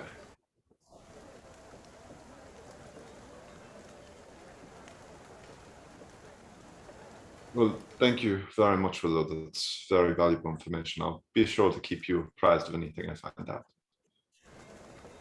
Excellent. Thank you. Of course. Much appreciated. And with that, he will go back to Divinity's Reach to do, so his main thing throughout the week, I didn't take this spell, so I don't know how long it would take me to like work on it or how much gold that would cost. But essentially, I would like to do like the transmute rock spell, but kind of create it to where it's more of, instead of transmuting rock to mud, you create like a gluey, sticky substance. So all of the actual like mechanics are the exact same. It's just that instead of creating like mud, you basically make it super sticky and create like a sticky substance that people get restrained in instead, if that would be okay. Are you not wanting it to be limited by the terrain type anymore? No. Limited by the terrain type is still fine. Just a flavor change. Yeah, just a flavor change. But I didn't take the spell as part of my 5th level spell, so I didn't know how long that would like take me to develop or learn. I figured it'd probably be a couple of weeks or a few weeks, and probably cost a lot of gold. Crafting a spell scroll would take a couple of weeks, but that's with a spell you already know. The spells you take when you level up are supposed to be the spells that you are researching and like building up. Would that be a spell that would be available at Bookworm's Bounty then, that I could potentially purchase, record, and then like make a check to record it and then make a check to modify it or something? Probably the easier way to do it would be to have that spell be the one you chose at level 10. Okay. And like one of the ones you did choose, we just make that something available elsewhere. Okay, that's cool. Then I'll just change that. Do you know offhand what spells you chose this level? I did. So I took Big B's Hand and Scry. So I can drop Big B's Hand and just pick it up somewhere else. Drop Big B's Hand because I believe you have a scroll of Arcane Hand. Oh, I do. Whoops. Okay. Yeah, from the Ruins of the Unseen. Yes. So Okay. that works out perfectly. I hadn't gotten there in my notes yet. I was trying to go through all my notes, which is why I sent you things and people that I hadn't talked to in like a long time. Okay, cool. So I will do that then. And is that okay if I'll send you like the modifications, but basically where the word rock is, it just changes to word. It's just like a fun flavor thing. Yeah, as long as the mechanics don't change, it's fine. Yeah. Okay. Absolutely. Cool. And then aside from that, the only other thing that I wanted to do was scry. And in this case, I wanted to scry on Minister Hodicus, and I guess I will also scry on Minister Shen. If I guess I would know the name. I know I met Minister Hodicus at least. I don't know if I would have met Caudicus. Caudicus? Caudicus. My notes are not right, Ryan. Nothing I write down is accurately spelled. Okay, Caudicus. Oops. So I don't. Would I have met Minister Shen? Would he have been like at Zaemon's party with the elites or anything like that? Minister Shin, yes. Or at the trial? Okay, so I've seen him at least. And he definitely would have been at the trial, for sure. Okay. I don't know that you would have talked to him then, but you probably would have seen him at the party. Would that count as me having met the target? Or just having heard of the target? Probably just, I mean, I don't think you met him, because you guys didn't really schmooze and interact, but you've seen him. I don't know if that's a qualification of the spell or not. You don't have to have seen it, it's just you've heard of. So he would have a +5 Probably save heard of. modifier for Shin. But I guess I met Codicus because I talked to him during the trial. Would that count as meeting Yeah. Codicus? Okay. Yeah. Yeah. Then I guess they would have to make a save DC. Yes, they have to make, I think, a wisdom saving throw. Yeah, so they make a wisdom saving throw and Shin gets +5, Codicus gets +0. Is it?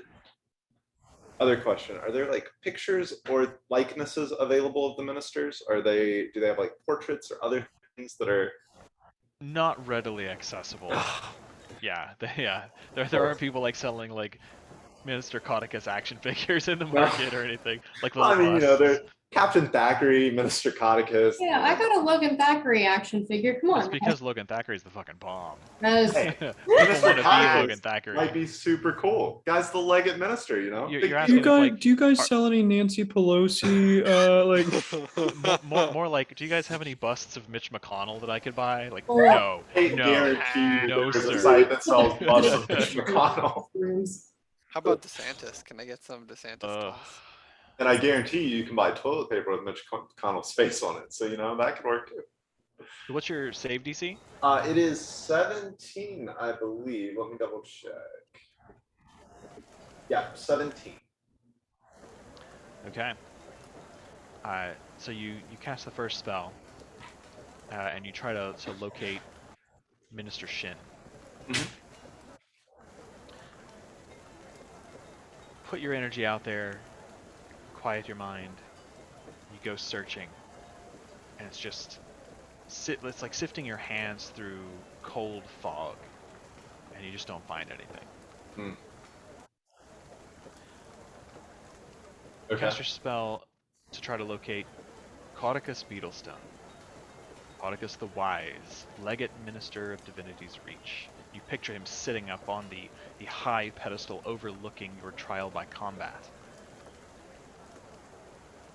And for a brief flash, you see him standing in what looks like a study, maybe? Fire burning in a wide hearth, red leather wingback chairs, and he's sort of standing near the fire, one hand on the mantle, one hand kind of propped akimbo on his waist, like a sort of red and white cloak sort of draped over one arm, and then he turns his head very sharply and your vision goes black. He saw you.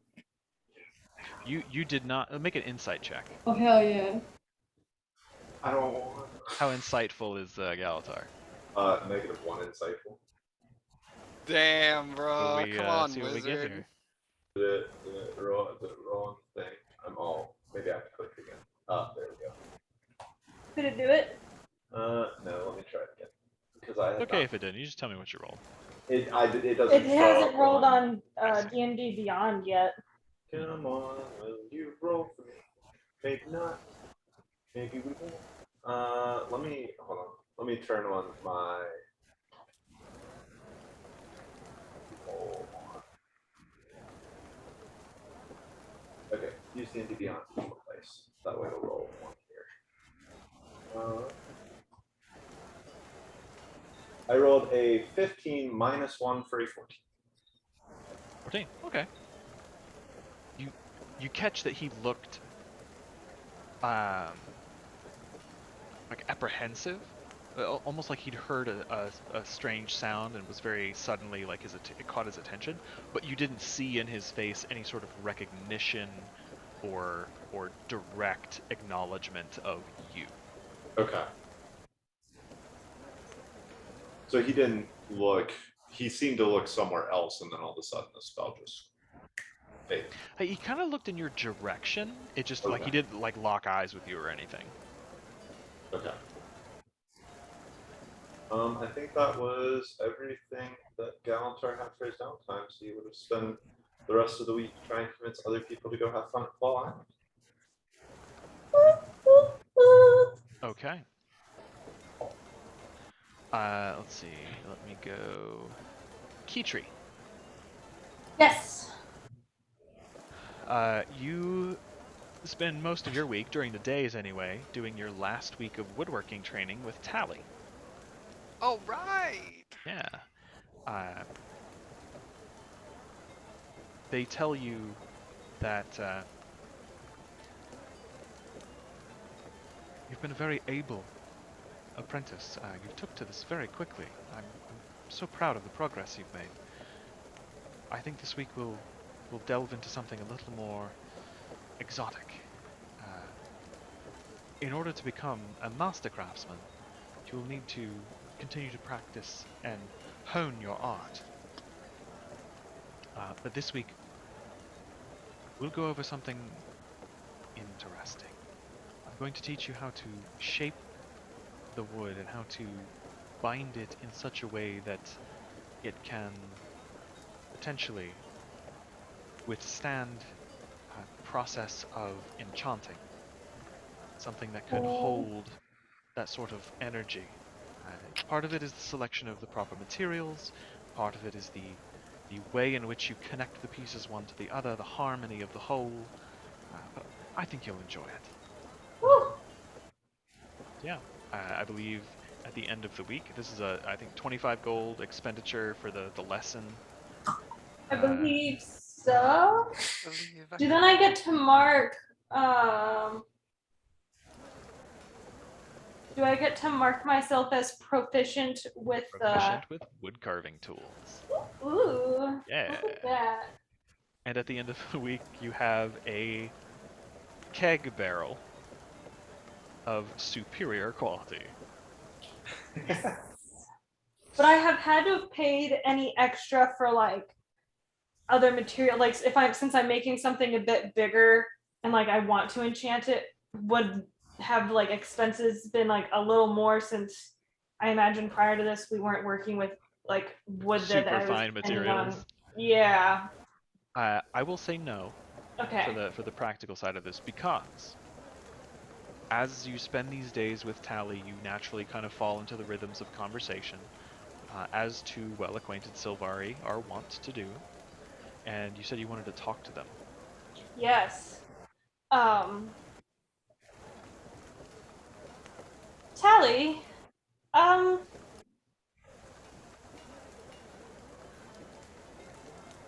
so we were in really cold Holbreck, but it was the cave, Drakavakis hold. I don't know. Close. And I guess my friends decided they wanted to go fight a thing called a frostworm, and I don't remember how, but I almost died. And I think I've told you about the dreams I've had before, but after going back home, those had stopped. But when I was like out, like the eyes from those dreams and the voice appeared to me, and I just they told me to come home, and I don't know what that means, and I don't know if it means that whoever or whatever I fought back in the grove is, or the Maguma is not gone, or if it's waiting for me. And honestly, you're really my only other friend who's an actual Sylvari. I mean, I thought about it, and honestly, I'm not that close with anyone else who's a Sylvari. But yeah. As you explain all this, they kind of stop their woodworking, wander over to a little side area, open up a little finely crafted but humble wooden cabinet.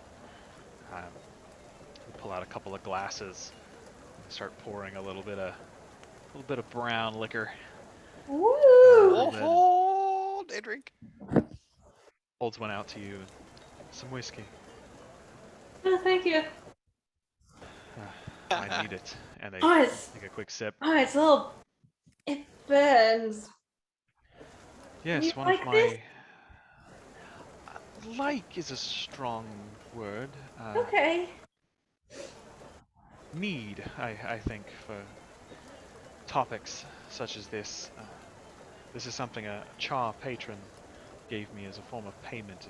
It's apparently somewhat of a delicacy in the Black Citadel. This does seem like a char drink. Good for killing brain cells and degreasing Char siege engines, from what I hear.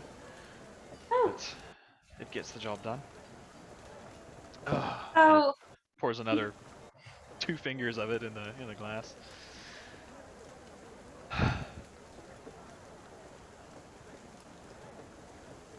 All I know is that I've heard from others that when we are close to death, we are also closest to returning to the dream. Our connection to the mother, to the dream, to our kin is stronger. And as our connection with the dream is stronger, so is our connection with nightmare, the darker aspects of the dream. I told you before, many others have described similar experiences, similar dreams. The emerald eyes, the taunting, sometimes tempting voice. I can't say for sure whether this is some sort of manifestation of the nightmare, but that would be my guess. Have you ever had that happen? Not necessarily close to death, but in a dream.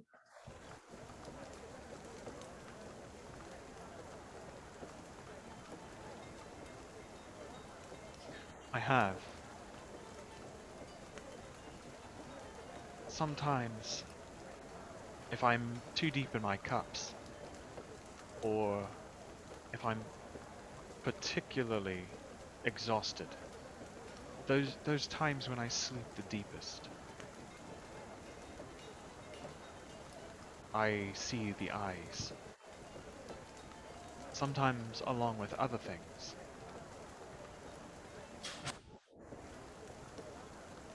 I don't know. It's been some time since I spoke to the Pale Mother. I keep saying perhaps I should go home, and maybe now that your lessons are complete, I may take some time. Take a bit of vacation, I guess. Go visit her. I'm not called to a wild hunt the same way you are.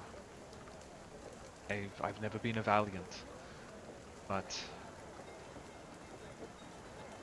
I understand how concerning these visions are. Though my experience was not as traumatic as what you've described to me. I see the eyes hovering behind scenes of the grove, of life at home. They hover there, watching, like some sort of spectral observer. And the voice speaks to me. It talks of family, but not of love and connection and warmth, but of suspicion and betrayal. I just assumed these to be nothing more than nightmares, manifestations of the darker memories and experiences of our kind once we return to the dream. But I don't know for sure. Sorry, I wish I could be of more help. That's okay. This has been really insightful. Otherwise, thank you very much. First time anyone's called me that. Takes another sip. That's the puppy tail. Sorry. Dogs are trying to climb on the couch and failing. Absolutely. Mary tried to help her dog climb on the couch and threw her off the I other didn't side. throw her off the other side. She just like hopped over.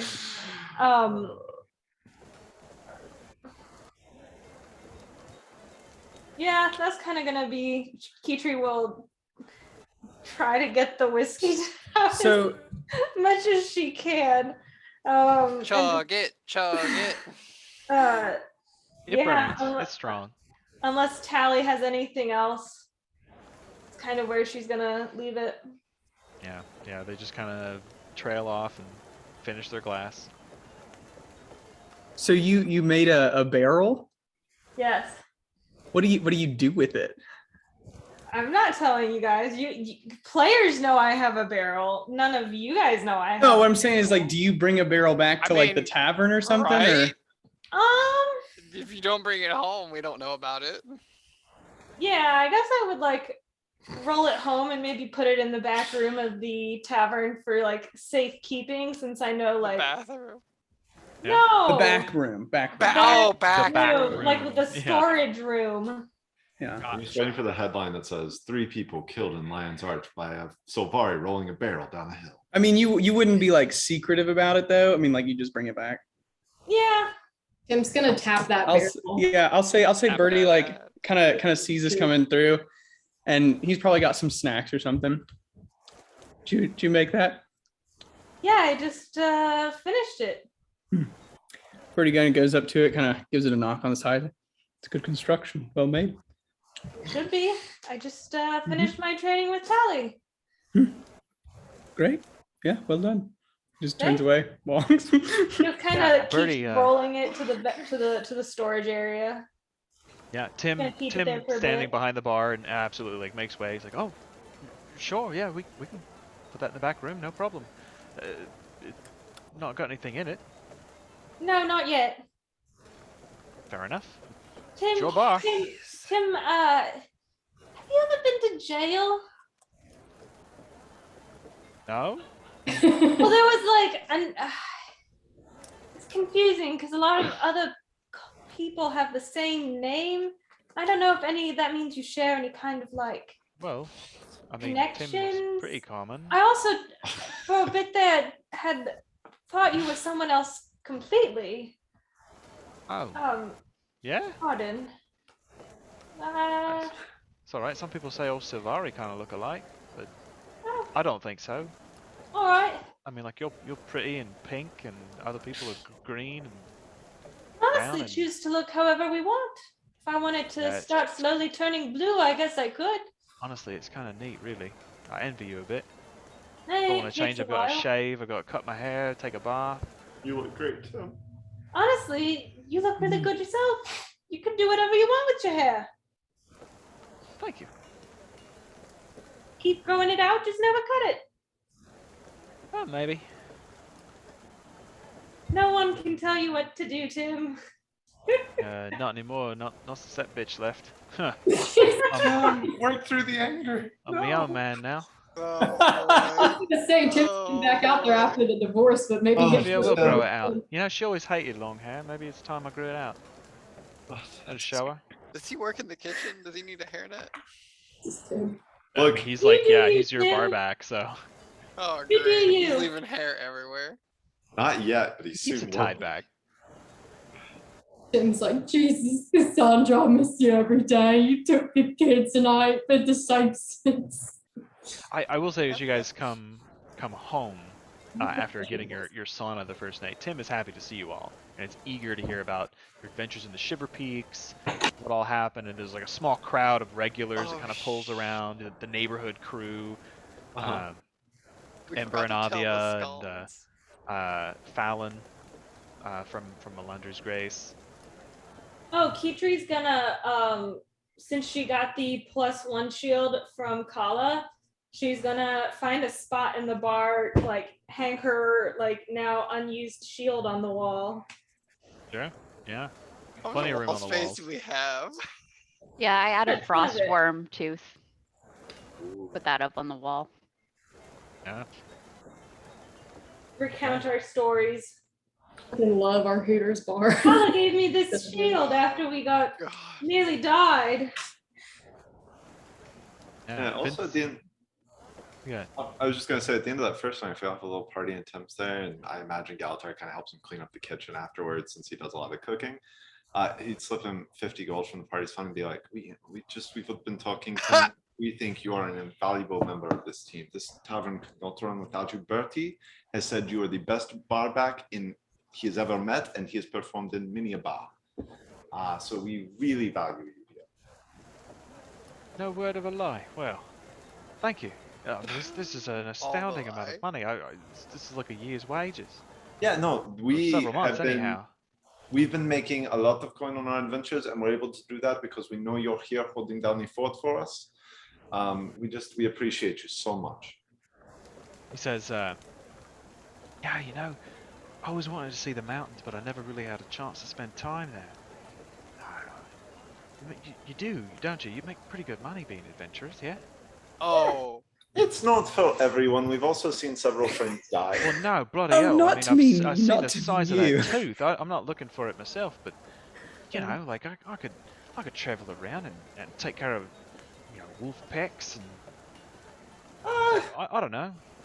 I tell you what, you know what, Tim? Save up some money here. I think you could probably buy yourself some good wolves. We could even talk about you're here another year or two. Bundle, We do yeah. like a long-term pension plan, you know, where we have a couple hundred or several hundred gold available for you. It's like a thank you once we're kind of done with our king. You know, the next Maybe year, 2 save years. up and buy probably gonna myself a be suit really of busy. armor. Yeah, you could buy us with the. You know what? You could open up your own tavern somewhere out there, kind of manage your flock during the day, run the tavern at night. You know what I'm saying? My own place. Good business strategy. Cool. This is how people Yeah. die. You That should would be talk great, to right? Brina I'll about think about it.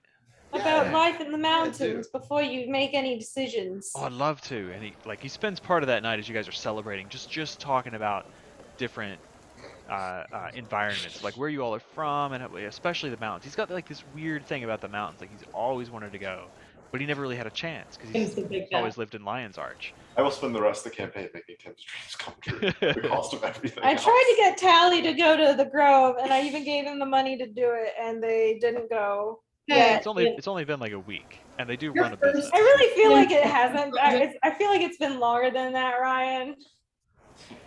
But I don't think it has. But, I right, think it- literally I you gave honestly it have last no time. clue. It's only been like 5 weeks or something since we slayed that dragon, or like 2 months or something. Right. We've Yeah, been it's been a hustle very bustle. short amount of time. Yeah. Honestly, we don't fuck around, do we? Also, kind of hovering around the bar throughout the night, carrying one glass at a time to the different tables, is Yes, as Mala is like making her way, floating around, Aw, dang it. that's my robot son. happy little drone. What is Leaf doing these days? Is he still a happy-go-lucky ghost? You know, that his bar's been reopened. Every now and then, as you guys are passing the time, someone orders a drink, and you see a cup just slide down the bar, perfectly measured, invisibly propelled. Every now and then, as a chair is kind of moved across the ground for people to sit down. Yeah, as long as people are respectful. Really good man. We almost got like offed by that poltergeist man because They we did. didn't Thanks respect for our this. own bar. Yeah. Yep. We learned a lot from him. Okay. Kala. Yeah. You go to the Cenobium, you get clean. Yep. Go Um, see Kodanroar. Oh. Yeah, Fuck. baby. Yeah, so I go and knock on the door. Townsend answers, and he's just dressed in his familiar sort of drab, kind of brown and white, unadorned, sort of like a house robe. But he comes to the door and opens it up and sees you. Ah, Lady Kala, a pleasure, as always. Please come in. I know he'll be so excited to see you. This is the same day that we've already been through here once, right? Just a few hours This later. would be like later in the evening. Yeah, okay.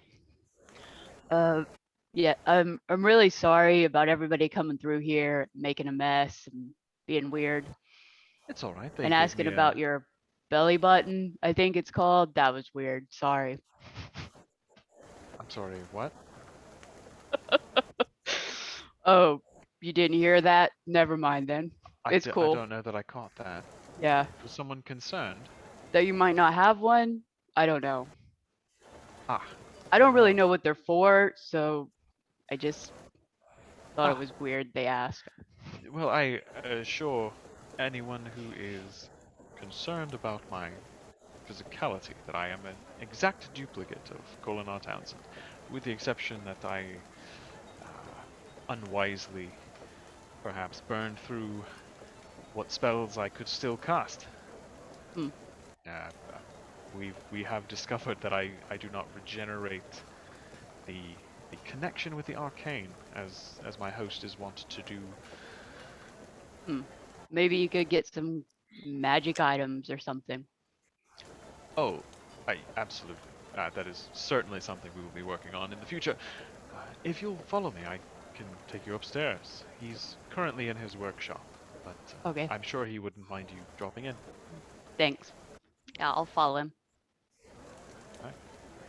Takes you up through the alchemy lab to the top of the tower, into the teleportation circle, and you find yourself in the strange, extra-dimensional space that is Kolinar's experimentation laboratory.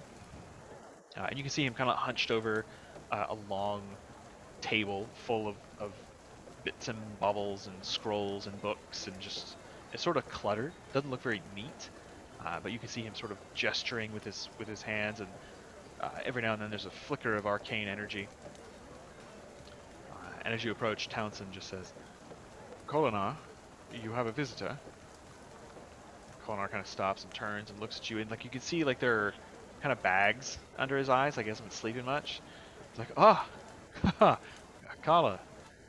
Townsend told me you and your friends came through a little earlier. Yeah, sorry about that. Perfectly all right. Traveling quickly from place to place is always a useful thing. I appreciate the advance notice Townsend was able to straighten the place up. Oh, tell me, what have you been up to? I'm sorry, I've been working for several yeah. days, but When was the last time you slept what's today? or ate? Oh, I think I had something to eat a couple hours ago. I had some tea and some scones that Townsend brought me. He looks after me. I haven't been sleeping terribly much, but yesterday I got some sleep yesterday. Here, let me show you what I've been working on. And he kind of rubs his hands together briefly, extends them out, and he focuses on a chair at the end of his table. And he starts to incant some arcane phrases. You're not sure what the meaning would be, but the chair starts to wobble and shake, and then it starts to bend and droop like a melting wax of a candle, and then it reshapes into what looks like a small dragon. And I say small, I mean like 3 feet long. It's very, very, very small, but it's nimble and animated, and it hops up on the table and sort of like curls around a little candle with its long neck, and then straightens up, and it's uttering a sound. It's almost like a coo of a bird, or like a soft purr of a cat. And he just gestures, Yeah, that's impressive. Is that like a real thing or? Pinnacle of transmutation magic. I have turned an inanimate object into a living creature. For all intents and purposes, this is a pseudo-dragon. Really? Like it's It has I mean, it's a chair. It has a heart and blood and everything. It is a veritable facsimile of a living creature. And this is perhaps the most impressive feat. If I maintain my concentration until the end of the spell, it'll stay this way. A capable caster could reverse the enchantment and turn it back into a chair, but at the moment, I can make living creatures from non-living things. And he just That's kind of looks pretty at you like, cool. Yeah, it's crazy. it's absolutely incredible. I don't have to make simulacra. Do you know how expensive it was to create Townsend? No. Completely mental. It's absolutely untenable. I can't create any regularity of simulacra, but I can do this. It's taxing, and you can see like he's sweating a bit. Mm. Can't do this very frequently, but I can absolutely create a new me from a chair. It may not be a precise duplicate, it'll be more of a generalization, or I could create a servant that obeys my commands. Or not, I suppose. Oh, that might be something I need to work on. I don't know if he'll be bound to listen to my commands. Townsend, take this down. And you see, alright, he walks over to a shelf and grabs a little notebook. And he starts to make notes about things to investigate for the future uses of this spell. What happens if the little dragon dies? Like, It goes back to being a chair. huh. Yes, the spell doesn't work on creatures that are no longer living. So you couldn't, like, summon a devourer, kill it, and eat it? Because then it'd just be a chair again. You'd just be eating wood. Well, correct, because you're not actually summoning it. You're transforming the materials of an existing object into those of something else. Now, conjuration would be a completely different trick. I can conjure food, as you've seen. Yeah. So, no real reason to conjure a creature that then you kill and eat. It seems a bit savage. Meaning, no disrespect. I know that's a sort of cultural thing for your people. I would hate to dirty my hands having to murder some sort of creature that I had just conjured into being. So, it's very astute of you. Very good question. I guess it wouldn't seem fair. You pull it in and then just kill it. No. But anyway, enough about me and my work. How did it go? Like always. Alright. I think it's time for a well-earned break. What do you think, Townsend? Yes, it's about time. I'll go down and start preparing something to eat. Oh, thank you, my friend. I truly appreciate it. And he takes you out of the sanctum, down to the base of the tower, and you guys sit around the dining table and catch up. Yeah, tell him the whole story. Just like every time we take a prisoner, like they were drinking wine with him. Just let him have weapons, Crazy. He just nods and sympathizes. You can see, like, some of it is lost on him. Interpersonal. Yeah. Yeah, things like he gets it, but he doesn't really get it. Yeah, you guys pass a pleasant evening. All right. The next day, I will go see Tally, I guess. Okay. And I'm gonna buy a bed. Okay. Yeah. Okay. Making moves. Like to see it. Step in the right direction. Hell yeah, for It's a long con. We're here for it. They don't have like a char-sized bed on lockdown, but you can absolutely ask them to build you one. Yeah. Will you make it kind of tall? I need a lot of storage space under it for like big weapons. Fucking love quality. Of course. Yes. I ran out of space under and on the table, so It'll take some time. I'm currently training one of your companions in the art of woodworking. It's taking up some of my time, but I believe I can accommodate you. Say 30 gold for a sort of custom job with some storage beneath it. Okay. Easily done. You'll have to get your mattress if you don't have one from somewhere else, but I can absolutely make the frame. Okay, sure. I'll put some tabs on one side in case you just throw some furs over it. You can sort of wedge them in, and it'll keep them taut. Okay, sounds good. All right. I should have this for you, not at the end of this week, but the end of the following. Okay.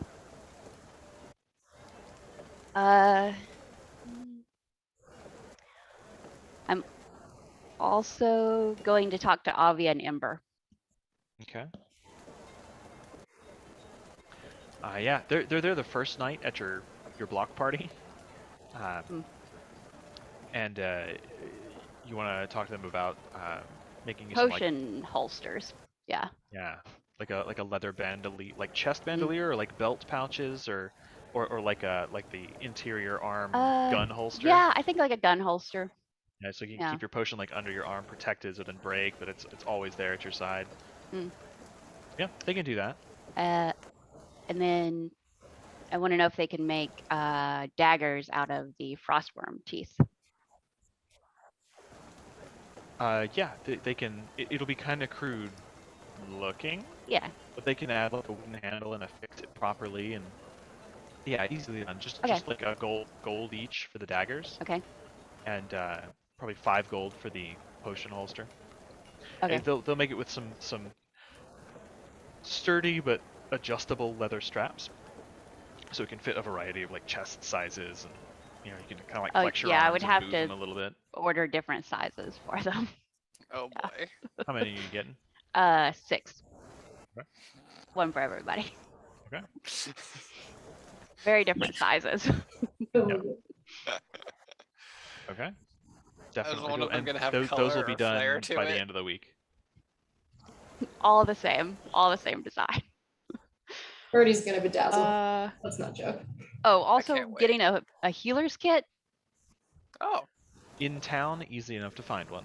Okay. You kind of shop around a little bit, but you managed to find one in the Red Bazaar, pretty close to Trollskull Manor.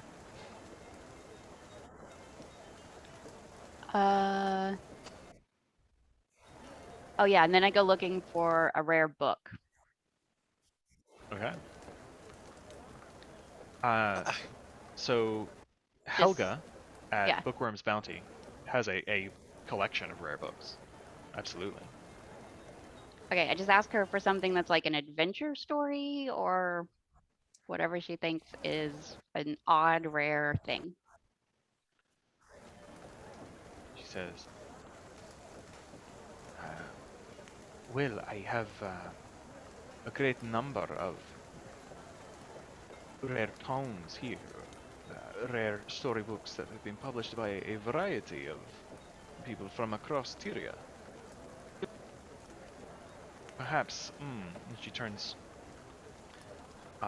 takes you up to the second floor, kind of back into the back. There's like a curtained off area. She goes back and starts to dig through a little pile and pulls out like a pretty musty looking book that's got like it's thick. It's like 3 inches thick. It's probably a foot tall, and it's got a deep blue cover, and the edges are all this like ornate sort of white and red striped scroll working. And she hands that to you and says, I don't know what price range you're looking for, but this would be 50 gold. It's fairly rare. It's a first edition printing. It's a manuscript from Vabi called 1001 Elonian Nights.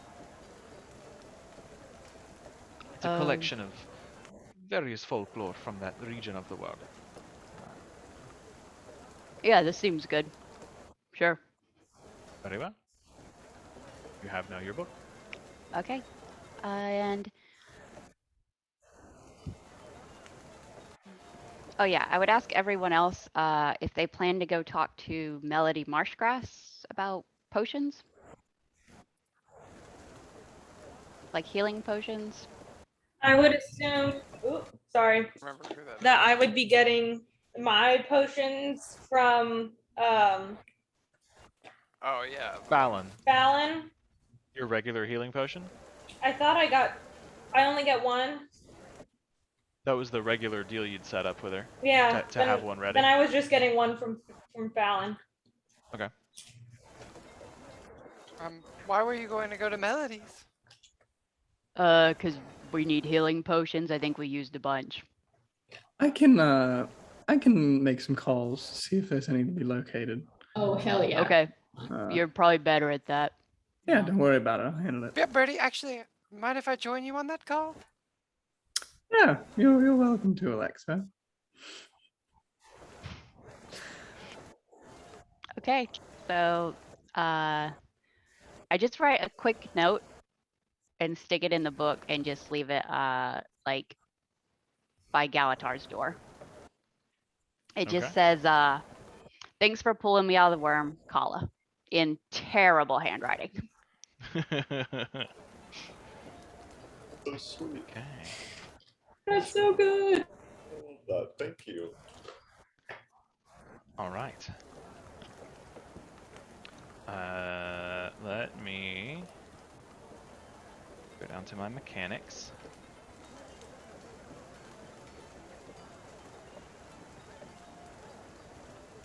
Okay. All right. So Bertie and Alexa. If you guys are both going to the potion shop. Yeah. We'll head Before over. I go, I will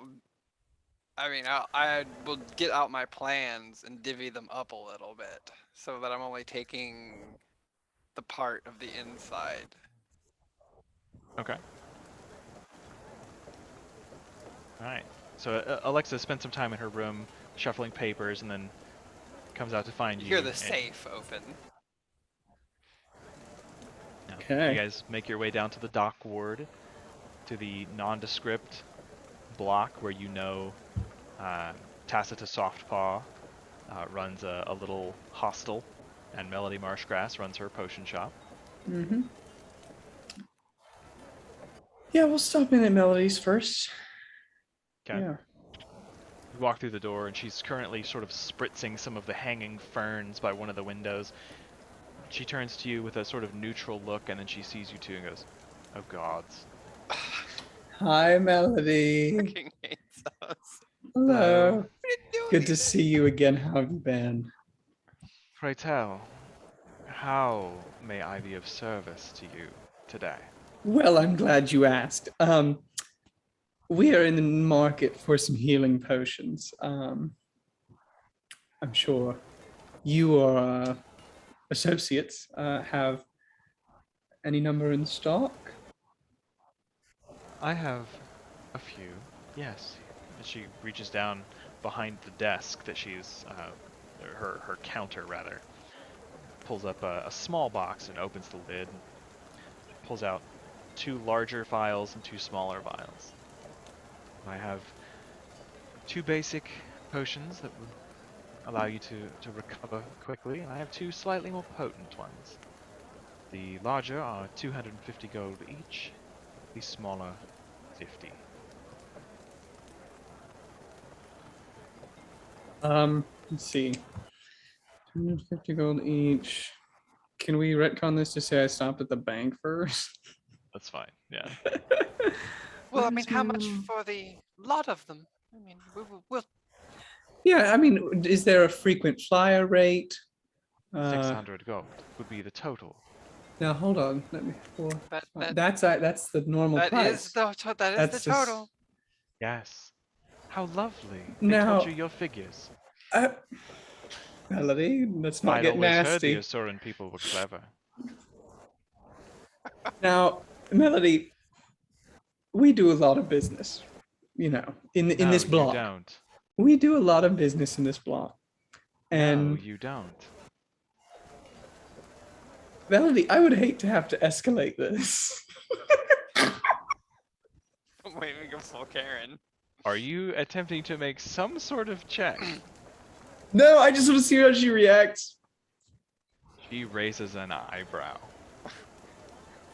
We do a lot of business in this block. She just glares at you. Doesn't respond. I guess we'll take the lot. This, people will hear about this though. I can do 300. If you want to do 300. Yeah, she, that works. She leans forward and says, "If they do, there will be hell to pay." I'm talking about your outrageous prices. What are you talking about? The fact that I'm selling these to you on behalf of my employer. Well, I will have to have a discussion with your employer about A, the customer service, but B, the prices for you know. She gets a little smirk and just says, "Oh, please do." I mean, wholly unrelated, but is he in? Of course. She walks over and depresses a little button on the wall. It's like a slightly hidden part of the wood paneling that you hadn't noticed before. Presses that, and there's a quiet from the little closet off to the side. By all means. Guess we'll gather up our potions. Now she takes Bertie, your if gold you and hands don't you the potions. want to come along, it's up to you. But Oh, I think I have absolutely. something I want to ask. I would love to join you. We'll have a word about this, perhaps. See if we can work out an arrangement that. Anyways, good You day. just sort of as you leave. I turn my cape in a whirlwind, and it's like in a flourish. No, you guys find yourselves winding your way through the back corridors until. So you what did we just get? two I greater, didn't even put it in my inventory. A two healing. greater, two basic.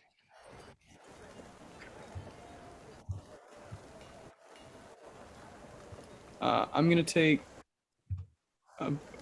one of each, I guess. Yeah. Yeah. And one greater. Yeah, a greater and a healing. We'll each take one of those and then distribute out as needed. So you find yourselves once again entering the lair of Zardoz Zord, who is standing with his typical colorful purple hat, long white plume feather, sort of iridescent cape streaming over one shoulder, an ornate fencing rapier scabbarded on one side, a pair of daggers on the other. And as you enter, he turns and watches as you sort of move the wall panel away and step in, closing it behind you. You can see, much like before, there are parchments and maps kind of strewn about the table, and he takes one, just matter-of-factly kind of turns it over slowly. Mm-hmm. Well now, if it isn't my old friends, Bertie and Alexa, what brings you to my humble abode this time of day? Well, we were just doing some shopping, running errands. I must say, Zardoz, I know it's hard to find good help in the city, but that, what's her name? Meredith, Martha, Melandru. Melody. Melody, that's the one. Sharp tongue on that one. My goodness. Oh yes, well, Melody has always been a spirited lass. She's like a little sister to me. How interesting. I did want to talk to you. We just picked up some potions, but I couldn't help but notice the rates. I swear they're getting higher, don't you think, Alexa? I'm wondering, we do a lot of business together, and Oh really? we've done business before. That we certainly have.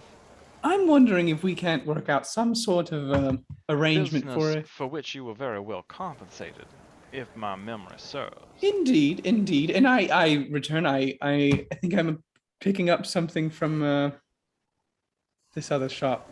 I don't know if this is it connected. The like artificer guy or the Schema. enchanter. Yeah, The he's young connected. female Asura. Yes, picking something up from Schema later. I feel like, we're in the adventuring business. You're in the business of Making money. exact. Oh, I thought you were more of like. Well, we have I'm an we have the entrepreneur. Right. And we have the need to acquire things on a regular basis, such as potions and enchantments. I'm wondering if we could work out some sort of a frequent buyer discount. With regard to Melody's particular talents, Mhm. I don't know if it has perhaps escaped your notice, my typically astute friend. Hmm. But we are at war with the forces of an undead elder dragon, as well as several others that have begun encroaching in territory patrolled by the Lion Guard and this newly formed defensive pact. Naturally, as a result, such items as you have procured this evening are in higher demand. Hmm. I And with see. regard to the other services, which I have offered graciously to Indeed, allow you indeed to you make have. use of, Indeed, yes. I would point out that you are unlikely to find such fine wares available to you in this city. So having access to them could perhaps be construed as a benefit all unto itself. Well, you make some valid points there, Zardoz. I'll give you that. And I think Well, I thank think you. we'll leave it at that. We appreciate access as always. You know we do. You know we do. But of course, Enough To said. that end, yes, actually, I have something I wanted to ask you.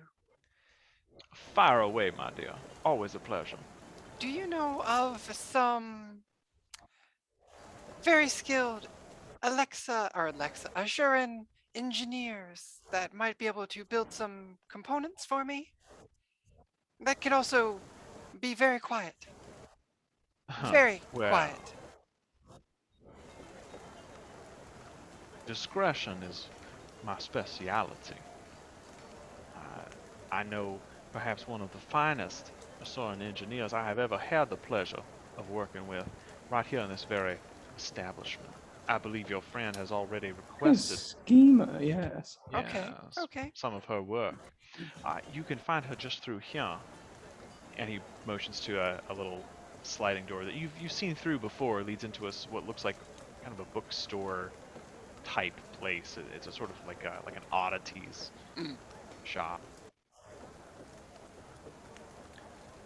You are welcome as a friend and ally to make use of these services should you find the need.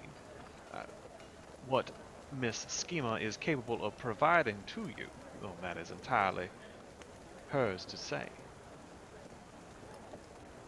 I am extremely appreciative. He bows very respectfully.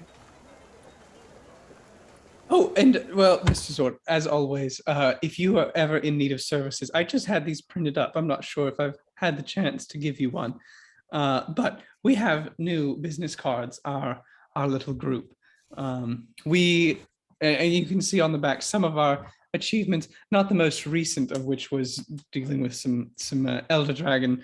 I don't know, cult people. Oh, the Svanir. Yes, up in the Shiver Peaks. He reaches forward deftly and snatches that out of your hand. Not roughly, but with a swiftness that is surprising. I can scry on this. Or perhaps not. And he takes a look at it, holds it up to the light, feels it, kind of like rubs his fingers, a little bit to feel the quality of it. Very fine indeed, Mr. Bertie. Only the finest. Much obliged.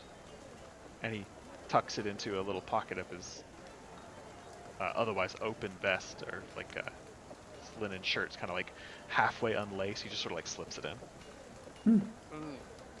On the skin. Touch his skin, yeah.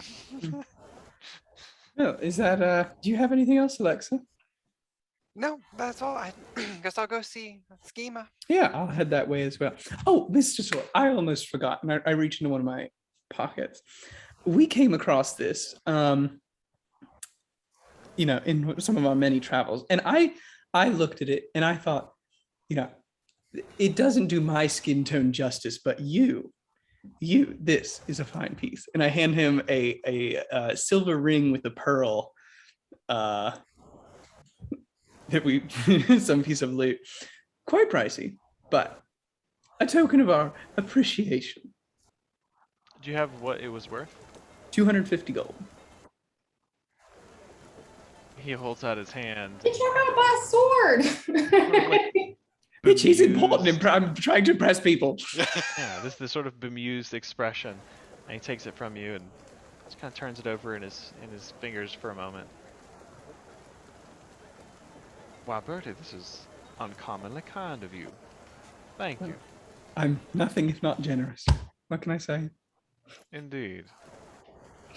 Well, now, if you'll excuse me, I must get back to business. Of course, we'll be on our way. Pleasure to see Absolutely. you. Yeah, I'll leave 3 platinum on the table as I leave. Oh no, Okay. that's no, don't. I put her hand away. Don't do that. That's not what we do. We don't do that. But you do it anyway. I'm gonna do it anyways. Fuck. Alright, so you guys make your way through the secret compartment into Schema's shop. And it's dead quiet. There's nobody in there. But you hear the sound of tiny metal tools kind of tinkering away just behind the main counter. And as you approach, Alexa, you can't really see over the counter, but you can hear someone behind it. Birdie, looking over, you can see that there's a lower section of this counter behind the counter proper, and this female Asura that you've met before, Schema, is sort of sitting on a low stool, tinkering away. She's got a little oil lamp kind of turned up next to her. A pair of thick glass goggle lenses kind of affixed to her eyes. As she looks up at you, her already large Asuran eyes are cartoonishly bugged out by these lenses. But seeing you, she says, "Oh, hi! Oh, welcome back. Oh, I finished your thing. Did you come to pick it up? Yes, absolutely. Cool. 1 second." And Alexa, you can hear her like thump down to the floor and the kind of flopping of her bare, long-clawed Asuran feet. She goes, you hear like the scooting of wood on the floor. She pulls out a box, comes over, and it's only about maybe 6 inches wide and long, about 4 inches deep.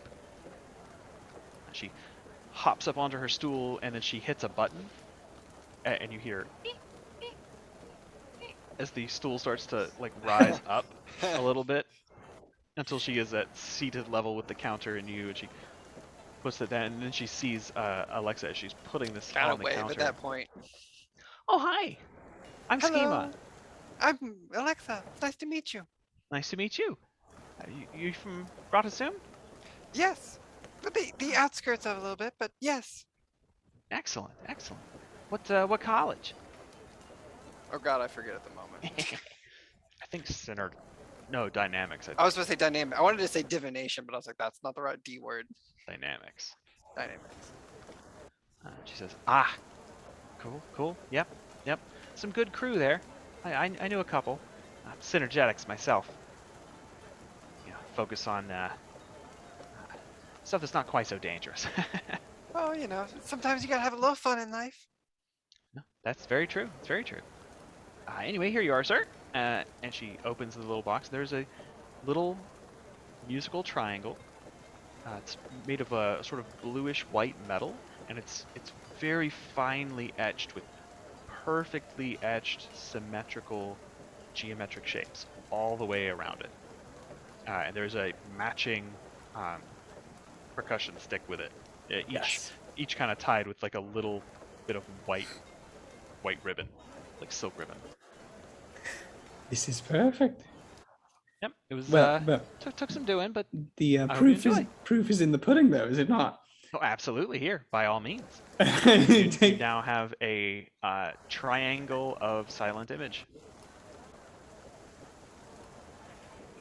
You rat bastard. Boy.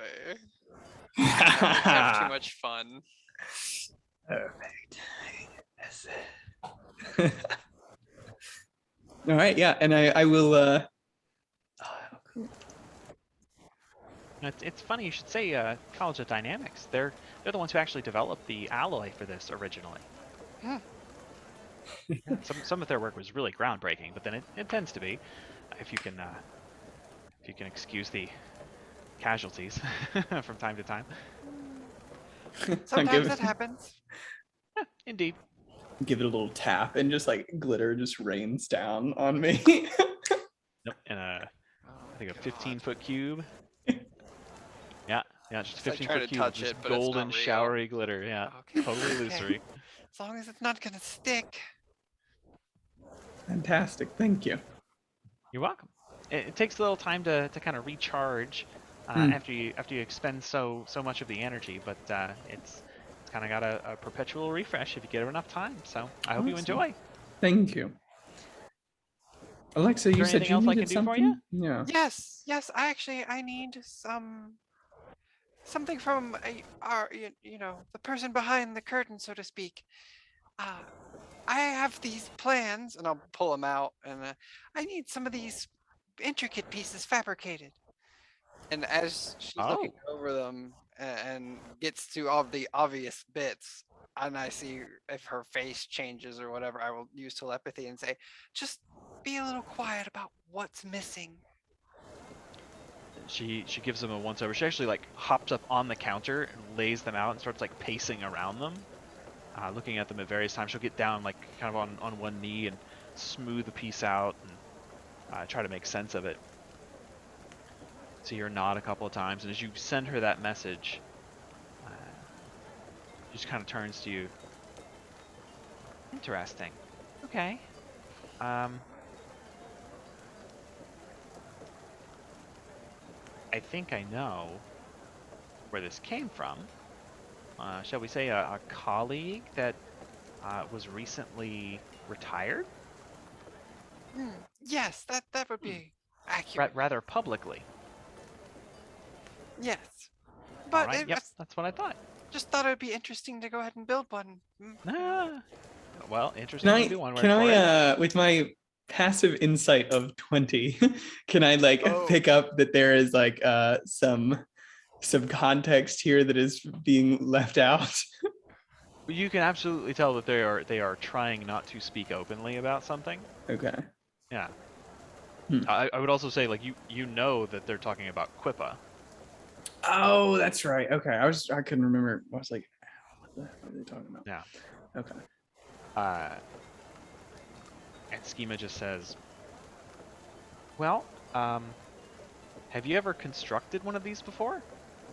Nope. It's kind of a synergetic specialty, so I'm positioned well enough to do this. The problem is smuggling the parts out of Radassoon. It's a little difficult. Last thing I need is the arcane eye showing up to investigate my workshop, but I think I could make it happen. The boss has connections. Yeah, money is no real big problem, or I can try and always Oh, help well, out that's too. good. Well, it'll take some time. Let's say 2 weeks. Sure. Take me some time. I've got to get the part. It will be pretty expensive. Not only do I have to get the power core, but I need to grab probably a scroll. I think I can get that from one of the college libraries. I still know one of the archivists. Yeah, I think I can make that happen. But we're gonna have to bribe some people, grease some palms. Not to mention we would need to at least replace the materials made to scribe one. That way they can replace it. It won't be that big a deal. They tend not to send the police after you if you can replace the materials. Don't ask how I know. Sometimes the littlest thing goes a long way. We will need someone to craft some of the exterior plates. I think someone in our neighborhood will be able to take care of that. Those are a little less conspicuous. Less conspicuous, but although the work is pretty fine for something this lightweight. We do have a blacksmith here on the block. I don't know if you've met Sigfrod, but he does most of the smithing work for the boss. I suppose If he's in the neighborhood, I might as well. Absolutely. Do you have the exterior schematics? No, I didn't bring those with me because I wasn't expecting that at the moment. Oh, no problem at all. If you want to bring them by sometime, I can walk you over there and introduce you. Sigfrod is, well, he's a big Norn, so, you know, he can be a little intimidating, but he's really just a big teddy bear. I run around with a Norn. Ah, yeah. They're so dumb, it's cute sometimes. She blushes a little bit. Says, well, after the part and scroll, the bribes, it'll probably cost you around 8,000 gold if you're willing to part with that. Yeah. Kind of a tall order. Yeah? Oh, wow.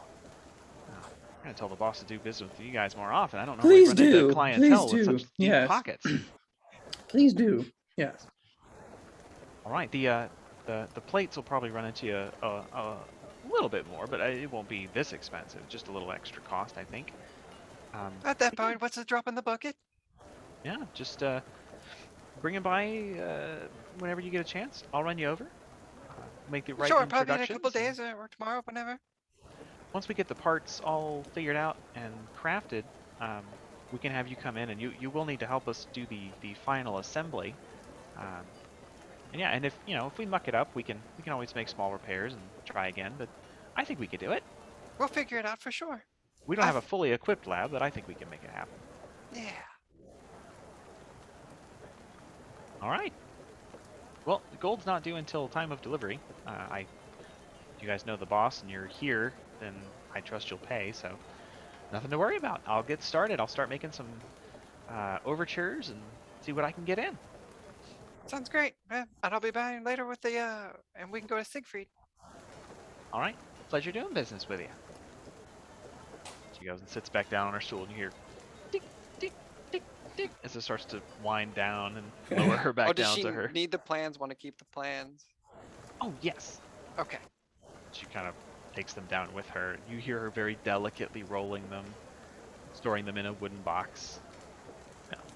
Yeah, Birdie on our way out would kind of talk to Alexa. So, what the hell is that about? Well, I mean, everyone else got their little fun things. I figured I can make a little fun thing for the bar. Just one of those nimble rights. Oh. Well, we wouldn't have to pay it like we do Tim, so. No, and it can do whatever we want. It's just finally lay him automaton. off.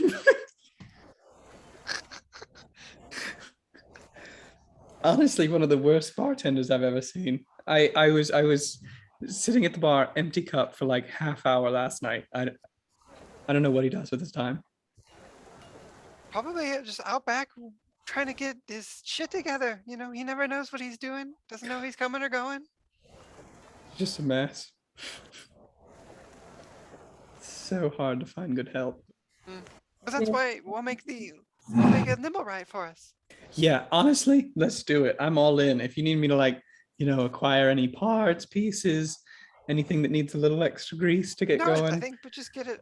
I'll cover it. It's something I want to take care of. All right. Yeah. All right. Is there anything else you'd like to do with your downtime, Alexa? Yeah. So I go back the next day and take the exterior plans to Siegfried. Okay. Yeah, it's Sigfrod Torsen. Sigfrod. Yep, Sigfrod. Torsson. And he is a big hulking Norn with a thick leather belt and a heavy leather apron. His hair is the sort of like carrot orange, like or red. It's almost orange. It's so like pale red. But he's freckles all across his face and like a ruddy sort of reddish complexion on his face from the heat of the forge. But as you guys come walking in, Schema's just like, "Hey Sig, how's it going? Brought you some work." Oh, Schema, you don't come often enough. It's been some time. Come here. It picks her up and just gives her this. It's like a bear hug, but you can see he's like his fists are like open. He's trying not to squeeze too hard. She's like, "Oh, put me down, you big galoot." Oh, you brought little friend. Hello, I am Siegfried. Nice to make your acquaintance. Hello, I am Alexa. Alexa. Such short names for such short people. I love it. What can I do for you? I need to have some big plates built. Well, some big for me plates built. And I'll lay out the plans for him. Oh. Ah, I see, I see. Thin. Thin but strong. Oh. Yes, yes. Delicate matter. Alright, he goes and he gets out this, what looks like a partially tanned pelt, and a stick of charcoal. And he starts doing like tally marks. And you can see like he's very crudely counting. And Schema's just sitting there like face palm. And she turns to you and is like, I'm sorry, just give him some time. Sometimes No, it takes him, you know, It's what they need to do. That's the best way. he's really talented, I promise. And eventually he comes over and like this fucking pelt is just full of black marks. And he says, all right, this special project, very skilled. 2 weeks. I can make this. It takes some time, but it's okay. I like work evenings. Not bad. 750 gold. Okay, yeah, that's totally fine.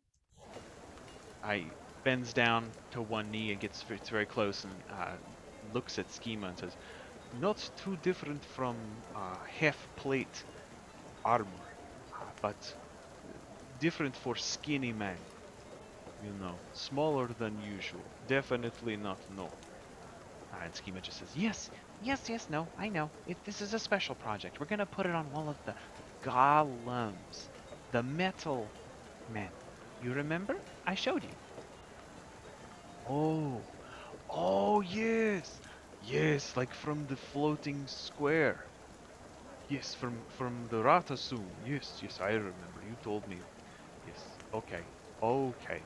Oh, so no leather then. You need no buckles. No. That's fine. We'll attach those ourselves. It's perfectly fine. Just make the plates. Okay. For you, Schema, I do special. Yes. Miss Alexa, pleasure to meet you. We'll have this done 2 weeks, no problem. Wonderful. Thank you so much. You guys turn and start to leave, and the Norn bends down real quick.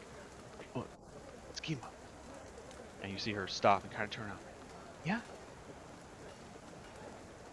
You'll come see me later, yes? I'll come back. I'll say hi. Dang shit. She just walks you back to her store. You talk a little bit about the plans and put stuff together, and that's it. Real himbo. Can't do math. Big and strong. Sweetheart. Sweetheart. Gentleman. All right. Birdie, was there anything else you wanted to do with your downtime? Not specifically. I will say that during the evenings, he will play in the Trollskull Tavern.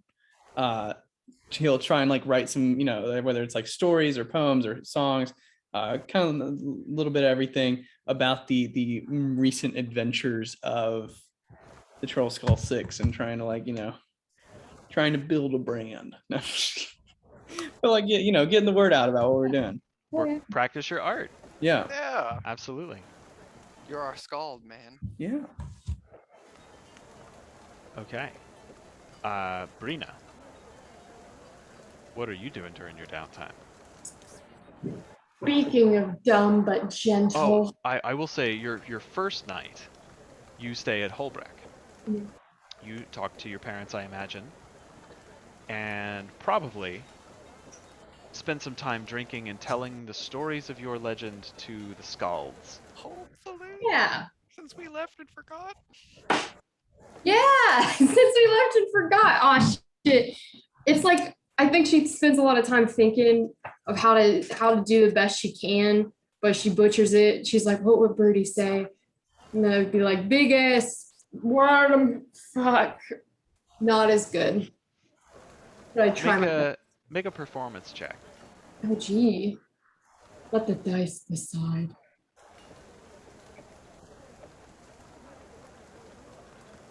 I got an 11. Okay. Yeah. Yeah, so it's not the most artful telling, but that's what skalds are for. They're gonna fill in Yeah. those gaps and color it up a little bit. Yeah. Good. Good. So is there anything else you accomplish the first night as you stay in Holbrook? I have quite literally only 2 things that I'd like to do. Before going to bed, I want to read Halvar's letter. Okay.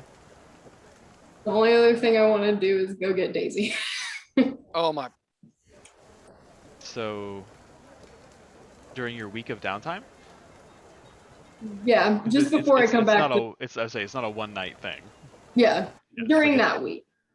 Brittany says she's gonna be gone for one night and she's gone for the whole I week. thought we had like agreed to have some caravan bring her back. They said when they can. Right. I'm gonna get Daisy. I'm gonna march her ass back there safely. Like so you're taking her back to Holbrook? Yeah. And are you what are you doing with her when you get there? Who's her original dad? One of the merchants. Yeah. Yes, that would be Way back here. Gunnar Snowmane. Gunnar Stable master. Snowmane. Yes. Yeah, Holy tall white hair with a slight limp. Yeah, that would be at least the majority of my week is, do some introspection and then get Daisy and take him back to Gunnar Snowman. Okay. She's a simple woman.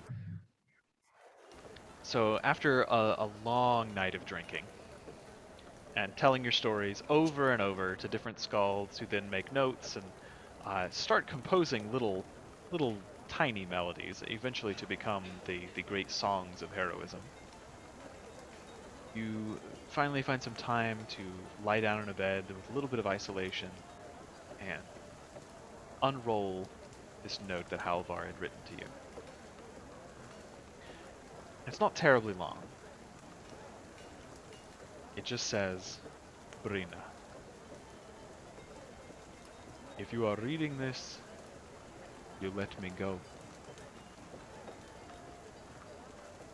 And I have given you my word. I will return to face justice.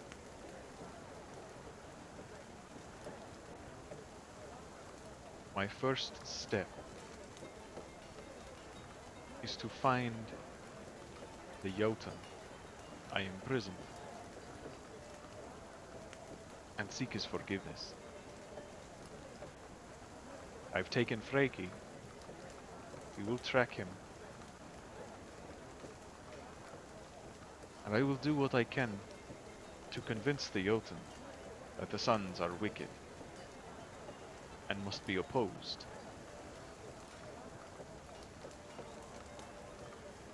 Their support will aid our people.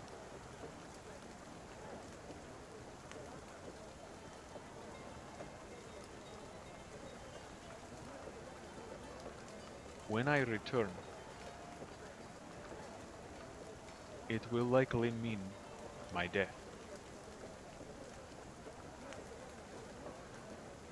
I am at peace with this, and I hope you will not blame yourself for my mistakes.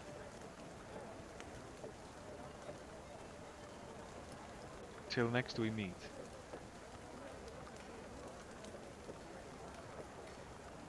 Thank you. I love you, Alva.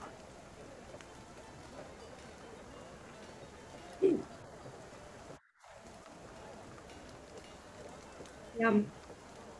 She just took up the little scroll, probably fold it up and keep it close. Okay. Turn in for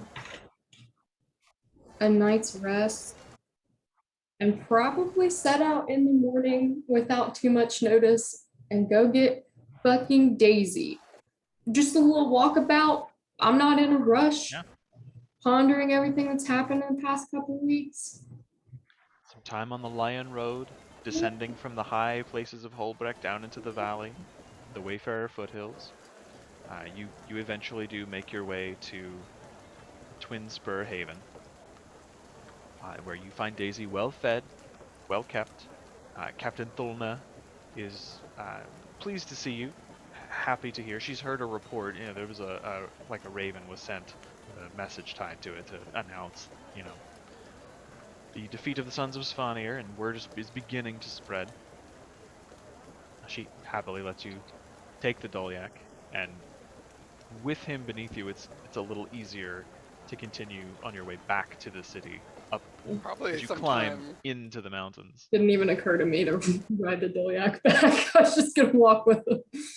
Right, as soon as you're like leaving, probably, you know, like that's what the second, third day, like Wednesday. I would send Brina a message.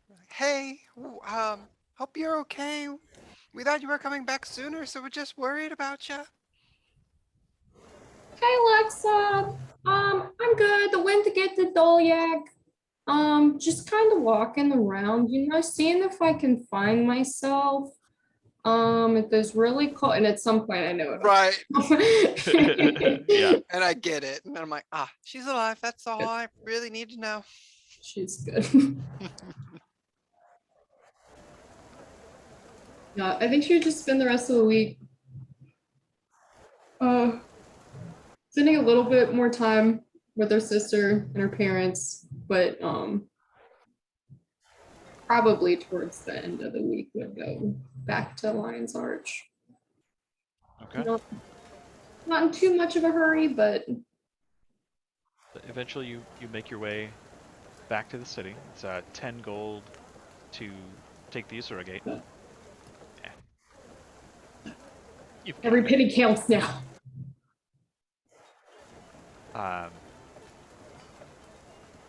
And yeah, the end of the week kind of draws near as you guys finish up your various tasks. Yes, Skeleton. I did forget. I would like to spend 300 gold pieces to purchase 3 new tins of silk. If I can find that silk in the bazaar, perhaps. Yep. Okay. The Grand Bazaar definitely has that. I wanted to ask too, actually, if I could spend like my week time actually working with Tinker and Crane trying to develop a 3rd level cartridge. Okay, yeah. Let me go grab those mechanics here. I know it's. Oh no, it's what, 25, 30 gold. So it's Matrix. Because one's to make the plans and one's to make the cartridge. I know to make a cartridge is always way more expensive. So 25 gold over a week to get the materials and resources. Investigation or Arcana, it'd be an Arcana check to puzzle out exactly what you need. Right, DC is 15 for a cantrip, +1 for each level. So Level 18. 3. Yep, and I got advantage because I did a week of work with them. Okay. I'm glad you took note of that because I Oh, did yes. not. I did. Sorry. And just for future reference, like you can't develop these for anything higher than a 5th level. Yes. Okay. Yes. Yeah, I've only got I've got those planned out. So yes. All right. Right. Ooh. 25. Yeah. So yeah, at the end of That's this like week, my first one. That's gone well the first time. You have the ability to construct a spell matrix cartridge of that specified design, which is a week of work, and it's 100 gold for a cantrip plus 100 more for each level of the spell. So 400 gold. Yes. That's excellent.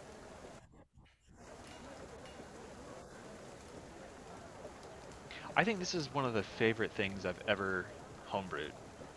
I am the crafting thing. Yeah, this specific item.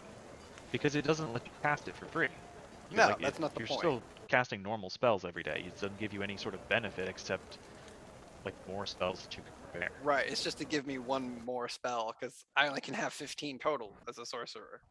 Yeah, So and it's you just to and kinda give no me matter how one many more. cartridges you have, you can only have one Active. in the device at a time. So yeah, Yeah. it's just like only ever one more. I like that. It's just was like intentionally it's simple and limiting. elegant. Yeah, appreciate that. I just wanted one more. I wanted to give myself way to give one more spell because 15 is just coming from a druid where it was, I think 20 plus your wisdom. It was one of the most. It was a class that had the maximum number. Yeah. And then I have the class with the most limited. I think us and warlocks, we have the two most smallest spell books. No. So you're nimble right. Yes. 2 work weeks and the 2 different sections of components will be done. Yes. And then plus whatever time that takes. And then yeah, like the once that's done, you'll use a work week to try to assemble it with her, and that'll be an Arcana check, and it's just a DC 20. But if you Hopefully by fail, you then. just take another week. Yes. All right. I forgot to write down when the potion holsters, daggers would be ready. By the end of this week. Okay. Yeah. It's not much leather.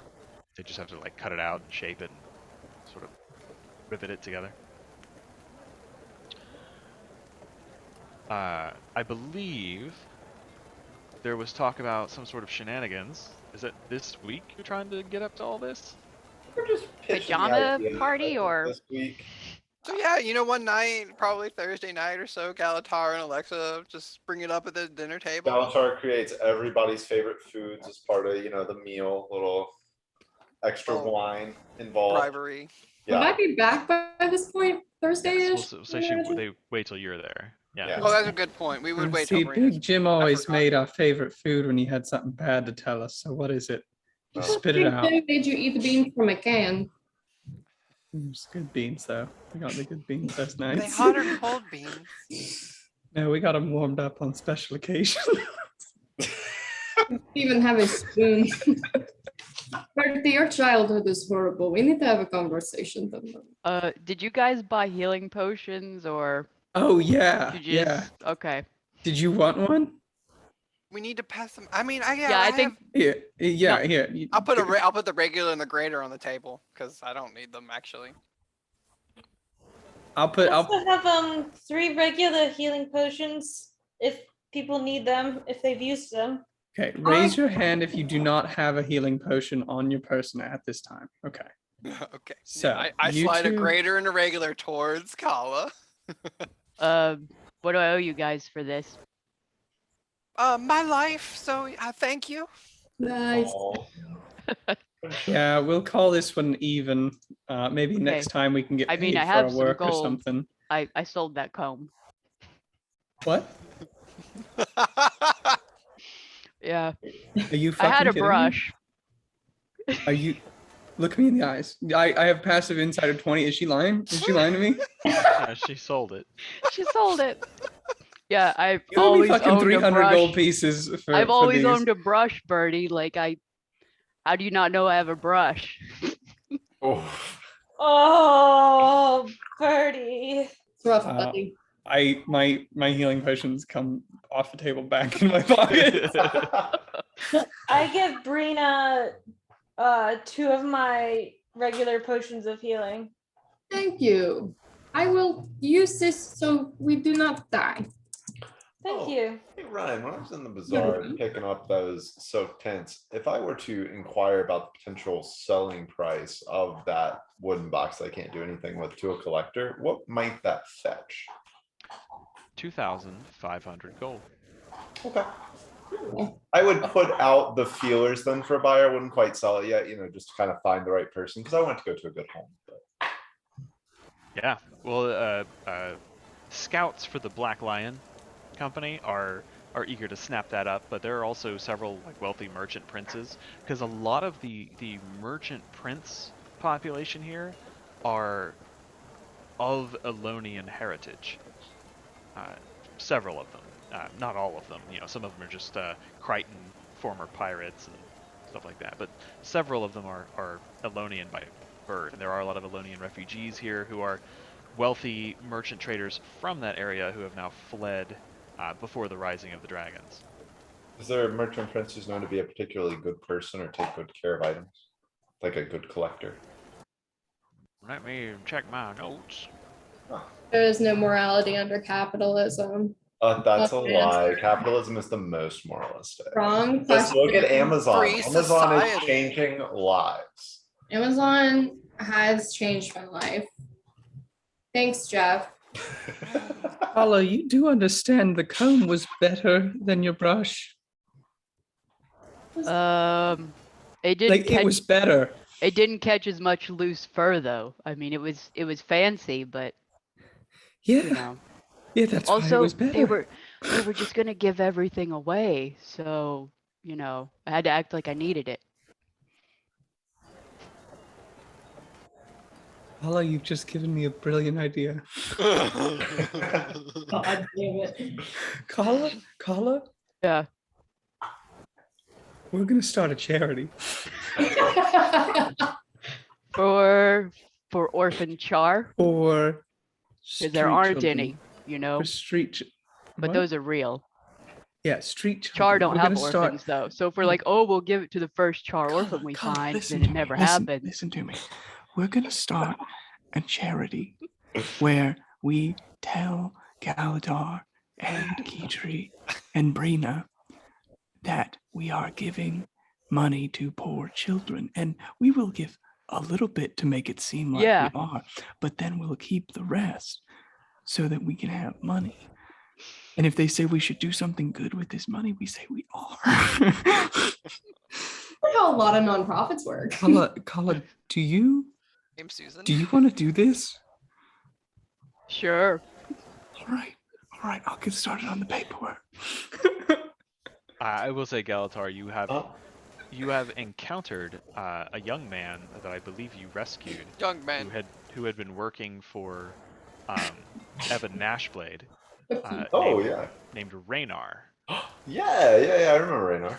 whose father is a merchant prince, Sir Beldwin Neverwinter.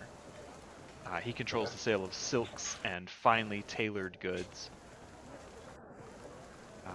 Not necessarily like a shining example of high morality, but a good man, an honest merchant. That'll work. All right. So 2,500. Yep. A very expensive antique. I will put all of that into the bank. Okay.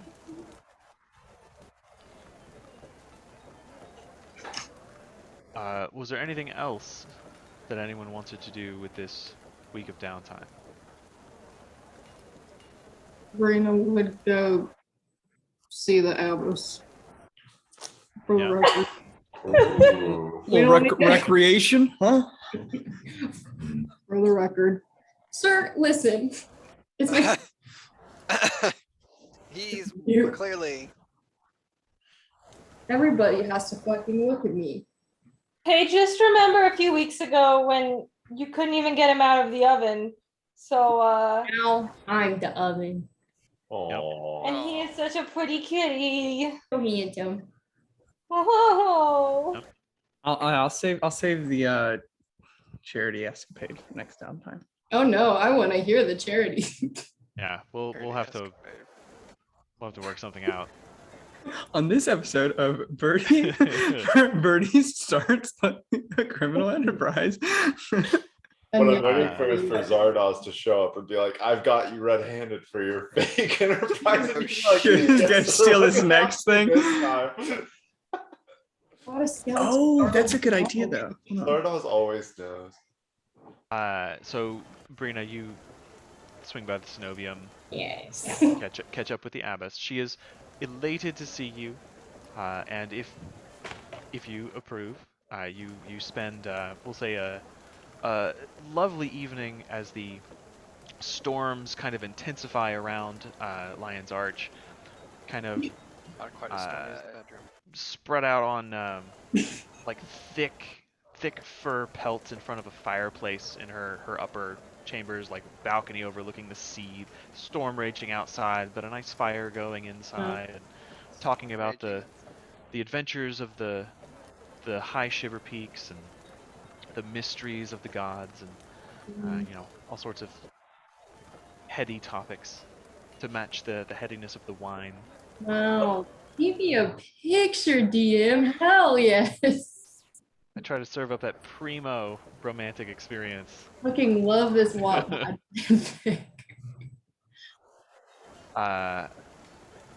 So a couple of you had said something about Claw Island. Oh yeah, sorry, we got sidetracked. Yeah, by we the story. totally did get lost. That went a little downhill. We heard about the beans and we never looked back. Yeah, Alexa, do you want to share with the others what we've been discussing? Would you like me to? I mean, well, it's just we were thinking, there's a lot of stuff going on the ocean, and we lost that island out there that eventually we're going to have to take back if we're going to make our way out of this bay. So Gally and I were thinking about, well, we've got this magic boat. Why not have some boat shenanigans? We thought that also we're eventually going to have to go to Ore. It makes sense to clear the island. There is probably some profitable loot and stuff in it from Orion artifacts from their ships and things. Also, good chance to test our skills. Would do a big favor for Ellen. Maybe she doesn't hate us anymore. Well, that's probably a stretch. But it could be a great opportunity for all of us. And we get to ride on a kick-ass ship that is a tiny box also. Yeah, we get to rock our boat. You want the 6 of us with someone who just learned to sail Whoa. in a boat with okay. no weapons to go take back an island that was taken from like the whole Actually, navy of Lion's yeah, Arch and all the essentially- Not to soldiers mention, stationed there. what's the other adventuring crew? Guys, I'm going to be honest with you. I Yeah. don't think Father Kevin losing is the sign that these guys are But super also, tough. I mean, but you're the talking officials about from a Lion's single. Arch, Traherne and all of them, they were investigating their island further. They were sending people out to get like reconnaissance, essentially. Like we'd have to talk to them first let's about recon all this, the not just recon. Ellen.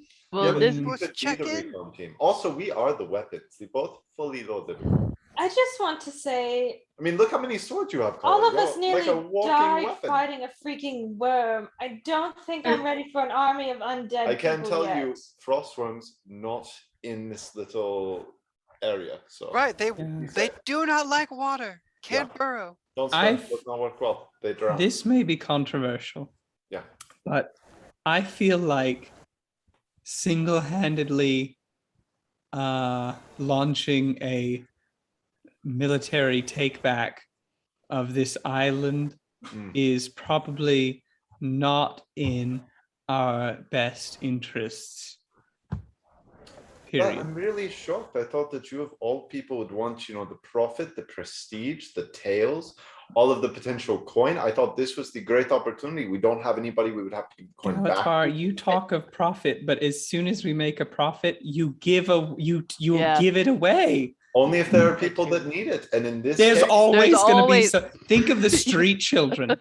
You think I the already- street I already children get to here the in street Lion's children. Arch Every couldn't time use I that pass a money? street child, I give them a gold coin. I Really? think we ought to do something about that problem, frankly. Well, why? We need to Well, support right, the so street that's children. step But- one. I didn't Let's use go it. to After the I met island you, and I make more came to room for the realize. children. Yeah.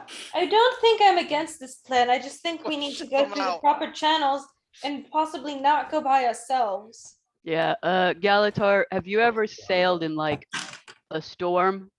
Yes, actually, I've A sailed naval in- battle? I've done practice battles.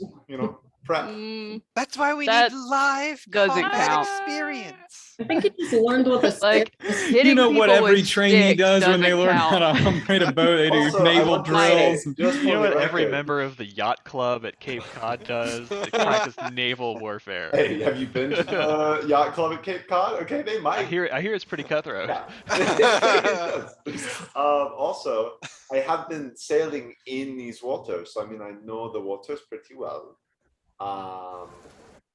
I think we could probably do a good job. We could talk to Traherne. We could kind of coordinate an effort, but I think it could be a good opportunity for us to get some practice in, take out an objective so that we have a base from which to launch. Because once we get the issue with the Char resolved, that what was his name?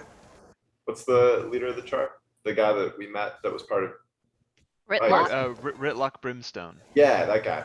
Once we get once we up Ritlock, we will have helped all the members, I believe, of Destiny's Edge that had asked for our aid so far. So that would make me believe perhaps we are getting closer to taking on the dragons, which would mean going to war. So this would be a strategic thing. Also to be super fun. I mean, I've never been on the boat before, so I'm interested. and you They have, say you have the cloak of the mentor, right? Do not forget, Bruno. And That would be I'm great super at fun. swimming. Yeah.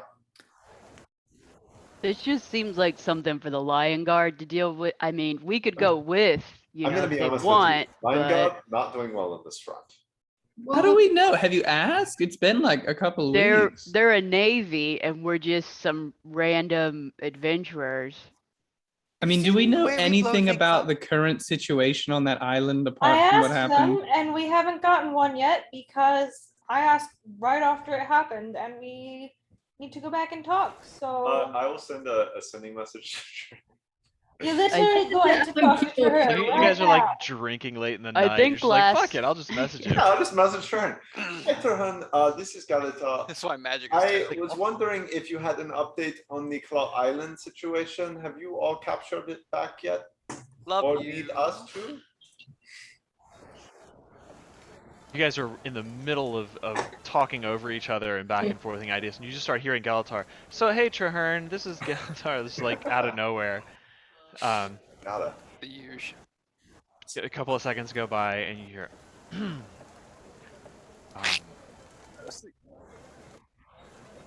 Good evening, Galatar. This is Trahern.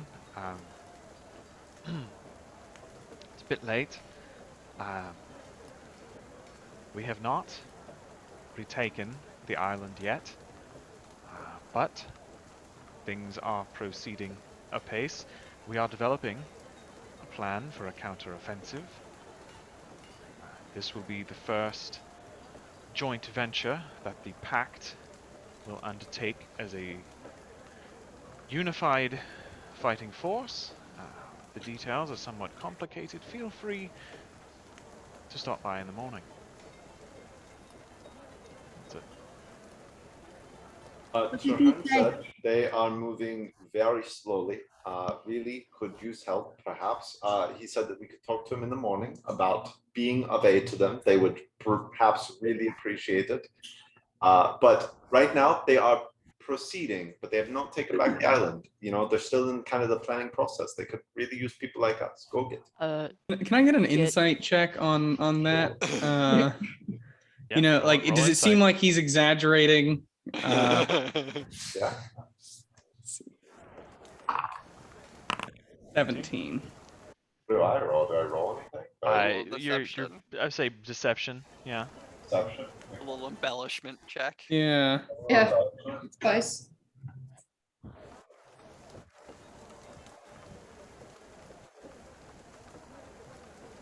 Ah, 14. You, as deep in your cups as you guys are, you see like there's a little bit of lag there as he's clearly putting something in there that maybe doesn't quite belong. Not quite sure Okay. what, but Hmm.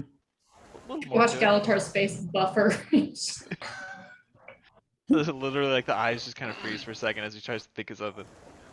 Yeah. He's totally. I have literally been there. Yeah. Oh, Again, every time I got called on in class, I was like, I don't know. I think that's a great point. I'm not drunk.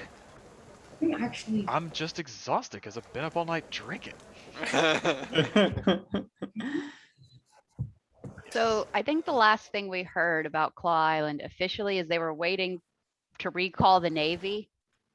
Like, the Lion Guard had ships everywhere and they were waiting for those to come back, right? Yeah, they're after the sound and surprise trouncing that they received at Claw Island. They had a couple of days go by where they were getting survivors in, And then in the weeks following, yes, they had sent out missives and were trying to recall as many ships as they could, not only from the Lion's Arch, like the Lion Guard Navy, but also like Asuran ships and the Lonian ships, like anyone they could find need that was all the not help they can undead. get. And you guys have watched as over these weeks with the harbor closed, there have been more and more ships that now anchor in this great bay beyond Lion's Arch proper, and it's pretty full. Yeah, I mean, I don't know if this is really our cup of tea, guys. I feel like we specialize in, like adventuring and like small impact, not small impact as in like, small effect, but like things that require a small group. Like to, 6 people. Yeah, we're not a military. Like a SEAL team made of 6. Right, but like you don't fight a war with a SEAL team to get in and reach. But you know what a SEAL team does? Like Alexa said, they go in first. They go after the leader. They soften do the from the reconnaissance. inside. No, they go on lives. Imagine what the reconnaissance we do. How many lives could we save? They go on really specialized missions. Think about the fact that you've got these business cards. You keep telling people, we can be there, we can help. Like this is a great opportunity to prove ourselves to Trahan and to the Order of Whispers. Nobody with a business card is asking for our help. They want a business card. Yeah. No, I mean for this mission. To be fair, nobody has ever asked for nobody help with a business card is like, hey, come save Claw Island. Yeah, but nobody's ever asked for help with the business card. We give it to them as the we business help. cards seem to come after the fact. It's kind of our MO to give them the marketing strategy is a little weird. Guys, listen. I'm a professional people person. I know what I'm doing here. Okay. The business cards are gonna work. If we're going to take on this venture, you should probably think about maybe waterproofing some of the cards. Or doing. Well, we're not going to do it, so. Yeah, you're going to want to make them more resilient. I think tomorrow maybe we just go talk to Trahan some more when it's not the night and talk to Ellen. Agree that we're not going by ourselves, and if we are going as some sort of like lead team, that there is a substantial group of people following us. Yeah. Yeah, this is going to require dozens of ships, possibly. It's like, I'm glad you guys want to take this kind of initiative. Yeah, I figured there was about a 40% shot to convince everybody. Also, supporting the street children is a great idea. Thank you, Keitri. I'm glad somebody got the message. Is there anything I can do to help? We can organize something. That's what I'm thinking. Well, I'm once a week for like a meal. Well, yeah, so we you all invite don't. The street children into the tavern for a free meal every night. You don't want to do that. That's just going to make them dependent. That's going to make them dependent on us. But I'm gonna. So I have a rapport with the street children. That would be great, Bertie. Then you're gonna get along with them. They're gonna love it. You could perform. No, I'll go ahead and I'll reach out to them and I'll see what they need. And this should be their needs driven. School for the street children. I have so much experience tutoring. Right. So I'll see what their needs are, and I'll reach out to start the school. Bertie, did anyone ever meet your needs when you were a street child? No, not really. But they didn't ask what his needs were. Nobody asked. Well, then we're gonna be the people who ask what the current street children needs are. But right, and that's what I'll do. Teacher's gonna like walk up and like grab his hands. Yeah. And, like look him deep in the eyes and be like, "But what are your needs now, Bertie? What do you need? Is anyone hearing you now? Are you okay?" I feel like the message is not getting through that we should not go fight a war by ourselves. So I need doing that. Yeah, I need that message to get through. Also, I'm gonna check in with the street children. I'm gonna see what they need. Can I go with you? No, I need to say they're very skittish. Brilliant idea, all of us together.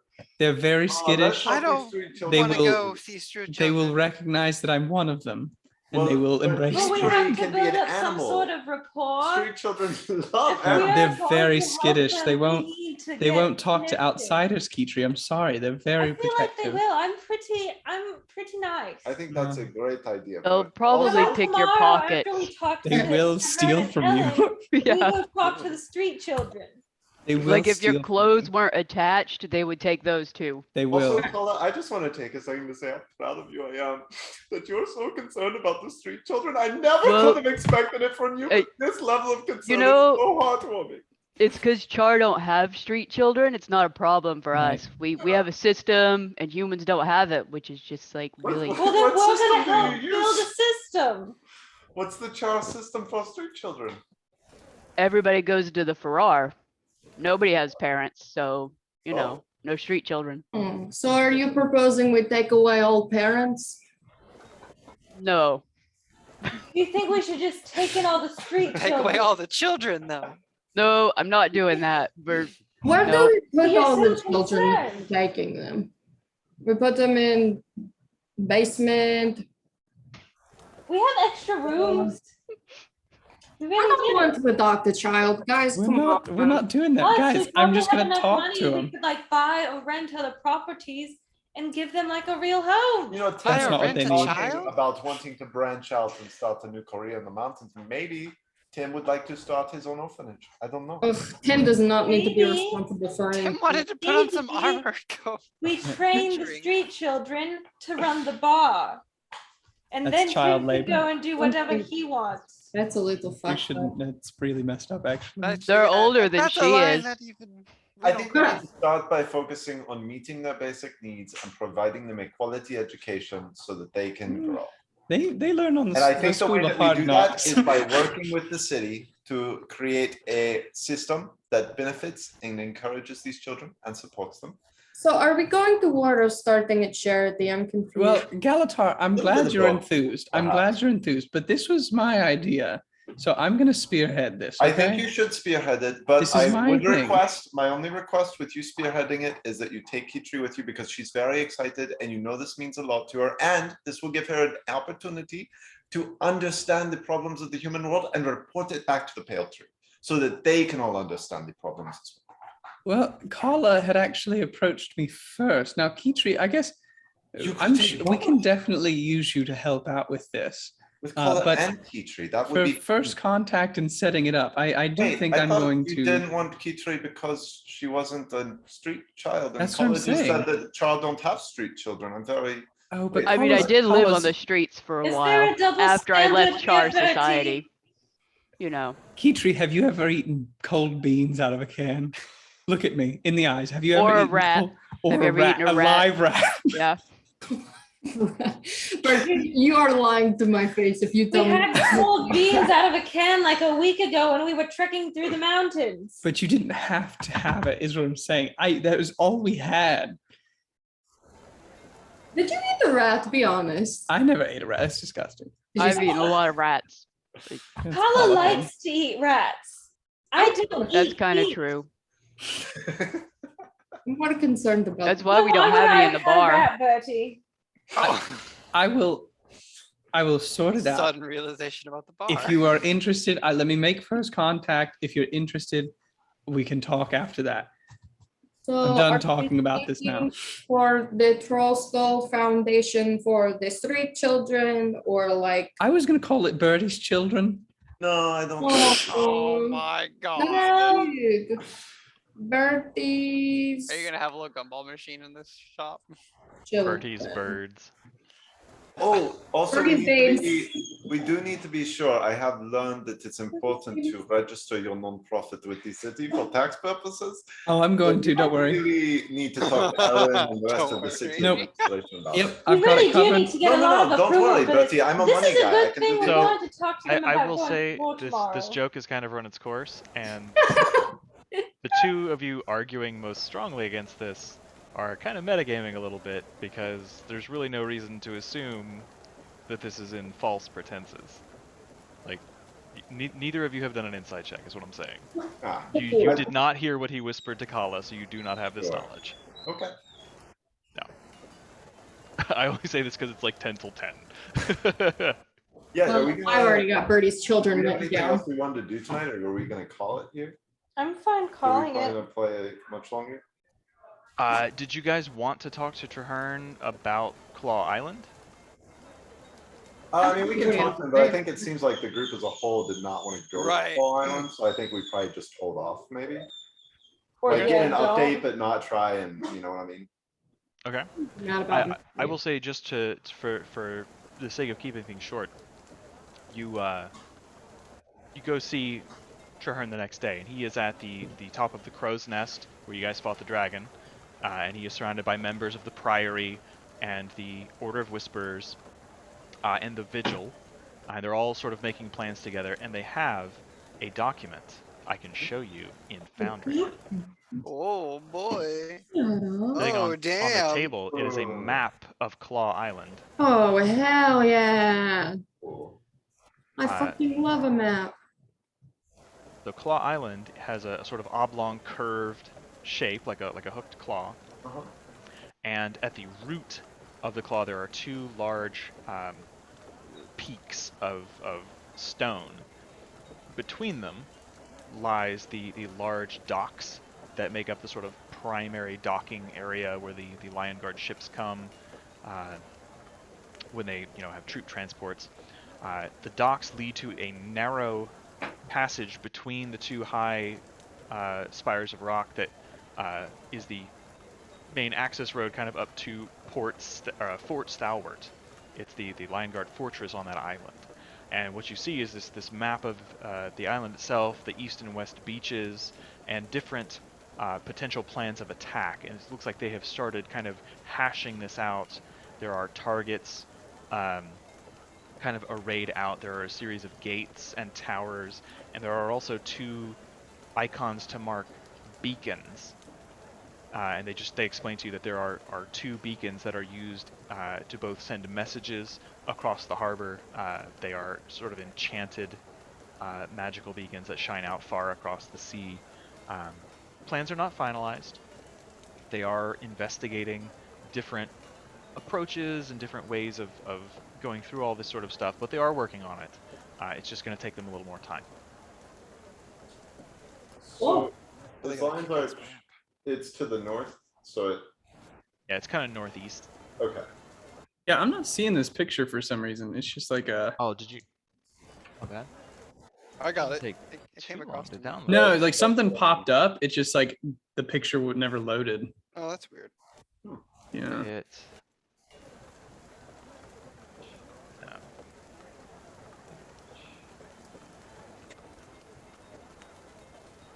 Weird. Nope, that's not it. You might click text at the top of that window, because I clicked image and it didn't show up. I think I might have uploaded that wrong. I might have gotten rid of the window by accident. That should have popped it back up, I think. Yeah, Popped it's back for up. me. Nah, it's just not loading. That's all right. In all their reconnaissance, have Weird. they, to this point, do they have an idea of like enemy numbers or anything like lot. that? Oh, A lot.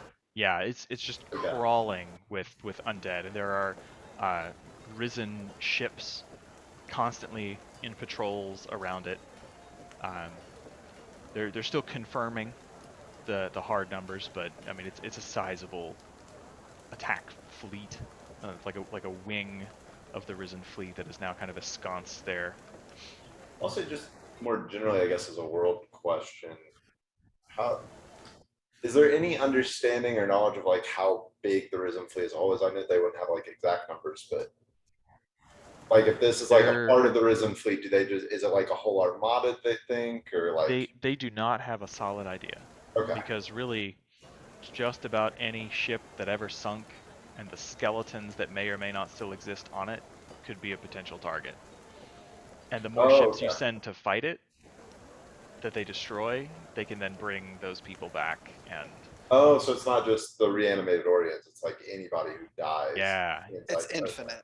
yeah, some of the and Traherne will tell you that some of the ships patrolling Claw Island are fallen Lion Guard ships with the resurrected corpses of Lion Guard Yikes. Cool. from the So yeah, more we've recent got past. this. Between the 6 of us guys, we'll fucking Hey, we Uh-oh. can out in a see day. it Let's go. right now. Okay, cool. We've got a dinghy and 6 assholes, and it'll be fine. Brina was down. You don't give a shit. Put it this way, if we fail, they only get 6 new soldiers versus a dozen, 5 dozen, however many lion guard I think ships. we I am count for worth more. 4 human men at least. Well, once you get that sword, you'd be like 50, so better to go now before you're. That sword's gonna be tight. Now, if they want to pay me real money, I'll go to Claw Island. I gotta save up my big full sword. Maybe you should just ask if they'll pay for your sword if we go to Claw Island and clear it out right now. I'll take one. What do you want me? I'm working on some Birdie's Kids logos. I'll just drop those in the chat a little bit. Please later. do. So, Okay. at the end of the week, as you guys are kind of finally taking a moment just to relax after a week of labor and kind of throwing yourself into your work to forget the near-death experience you had at the hands of that frostworm. One morning, as you are sitting around the breakfast table, there is a firm knock on your door. I run to answer it. All right. College just You- always runs to answer the door. It's also Oh. true. She That's does. right. It's not out of the ordinary. Pull that door open, and there is a female char in heavy steel armor, Oh. lots of spikes and jagged protrusions, like full plate, kind of black fur with a sort of calico light tan spotting around one of her eyes. Long canines as is typical, the shorter horns, and they're kind of adorned with iron bands kind of wrapped around them. And seeing you, she sort of takes a step back and, right. You must be Kala. Am I in Yeah. the right place? Is this Trollskull Manor? Yeah. Do you want to come in? Permission to enter, please. Yeah. Thank you. Step out of the way. Come in. She comes in and is instantly like taking in the whole room, looking for exit and entry points. There's a Uh, shitload of weapons in this room. I've She put them nods on the. approvingly. Yeah. If you don't mind, I'd like to speak with you and your group. Sure. Have a seat. I'll use the Whisper Stone to let it. Is everybody there or? Probably, Like yeah. 3 It's people early in have the a morning. stone in. Yeah, and then I was just gonna yell. Right. Yeah, so Kala takes a moment to kind of whisper, and she sees your mouth moving but doesn't hear anything. Just kind of gives you a funny look. And then you just shout it out for those who weren't listening. Eventually you all come down, you see this heavily armored char, and there is a sigil kind of emblazoned on the front of her armor. Birdie, you instantly recognize it because you've spent time among them. And Kala, you know the symbol as well. It's a symbol of the Iron Legion. She says, it's a pleasure to meet you all. I'm Toria Quickstep, the Quick Warband, Iron Legion, Infantry. Tribune Brimstone sends his regards, and hopes you'll honor us by visiting the Black Citadel. There is a time-sensitive matter he would like your assistance with.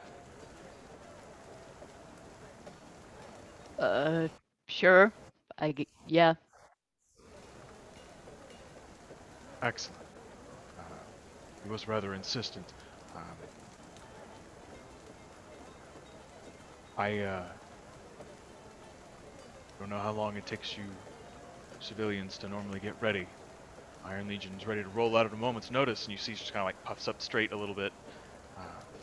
As soon as you're ready, I'm to take you to the Citadel personally and escort you to the Imperator's Corps. It takes me like 5 seconds, but Birdie is usually it kind of. I gotta get my head Yeah. together. It's if I'm going outside today. Early in the morning, I imagine you're in a kimono. Yeah, and this is my morning kimono. I have to get my travel kimono packed. Is it a long kimono that you just got or your short kimono that you're wearing? They're all short. You got the new one altered. Just him, the new one. Slice halfway through. That fine Canthan silk. Oh, dear Yeah. God. It's like making jorts, but with a kimono. He just makes 2 kimonos out of the one, cuts it in half. No, I turns the other one, the second half of the fabric into a crop top. I have to get all my sage packed up too. She Yeah, does look I at have to you. unpack some knickknacks. So She looks at you, Birdie, and just says, it's my understanding that you'll be talking to the Imperator. It's a great honor. It may be wise," and she turns to the rest of you. It's "May be just gonna wise to take him dress longer for the now. occasion." What does Everyone one heard her. normally wear? Okay, this is game time now. What'd you say, Galtar? What does one normally wear in front of the Imperator? Is there sort of a Armor. trend among the trial? Armor. Mm. Is this robe fine? Do I need to wear more militaristic things? Are you in like your traveling Yeah, robe? just like I guess his robe has stars all over it. Okay. So. She just kind of gives you a once over. I suppose I don't really know much about human dressing customs, but perhaps something that is a little more modest. She looks at Birdie. No, don't worry. I'll be wearing my finest apparel, as should everyone else. I already am. Rena, Carla, I'm not naming names, I got but a new cloak. The Imperator is the commanding officer at the Citadel, the head of the Iron Legion. we need to look I our best. understand. It also like don't piss him off. I Don't talk like- to him like he's killed. Don't do it. I know Brimstone. I mean, he and I go way back. He's It- much more accommodating. Foria says, "The Imperator outranks the Tribune.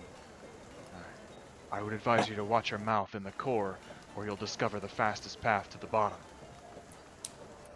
We're not talking to Brimstone. We're talking to. Ritlock Brimstone is the Tribune for the Blood Legion.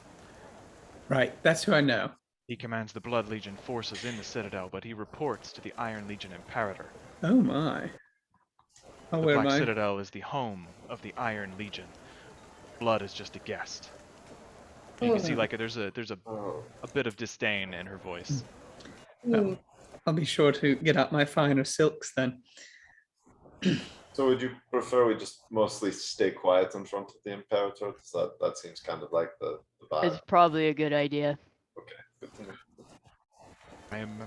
I would expect you to answer questions that he asks of you. Sure. But- Just no extra talking. You know. So Yes. talking To an talking extent, probably right? limited. I I only know think what a I was food told. table might be the best way to introduce ourselves. Well, it did not go No, well with the temple. no. Starting to think that wasn't a good call. Yeah, Hertha was very upset. Just go get dressed, please. Wait, do we, Do you what now? do we start in the nice clothes or do we have to pack a bag? No, just wear what you normally wear to fight. It's fine, Okay. really. If you come upstairs and we put on some nice clothes, I'll let you borrow an ascot. Like a big one? No, we'll tie some together. Because my neck is the size of your. I know, we'll tie a couple together, like 3 or That's 4. okay. It's fine. All right. Pretty good. So you guys prepare yourselves. So be thinking. We'll cut it here No. tonight. Be thinking about if there's any last minute things you want to take care of before you leave LA. Things you would have maybe taken care of during the week in preparation for this. We will pick up here next time as you make your way to the Black Citadel. Oh hell yes! I've been looking forward to char shit since we fucking started this Yeah. campaign. Yeah. Yeah, Be we fun. learned Put in so some little extra about work. them to this point. Really? I know, it's the mysterious one the whole time. Like I Yeah. feel like the most by far that we've gotten is just Kala telling us about how freaking crazy the fire Fire Flame. Fire Legion Flame. Yeah. Flame. Flame Yeah. Legion. Yeah. I was like, yeah, that's fucked up, and I'm like, what else happens? But Fucking And then- terrifying. And then what? Yeah. Stop the recording. Alright.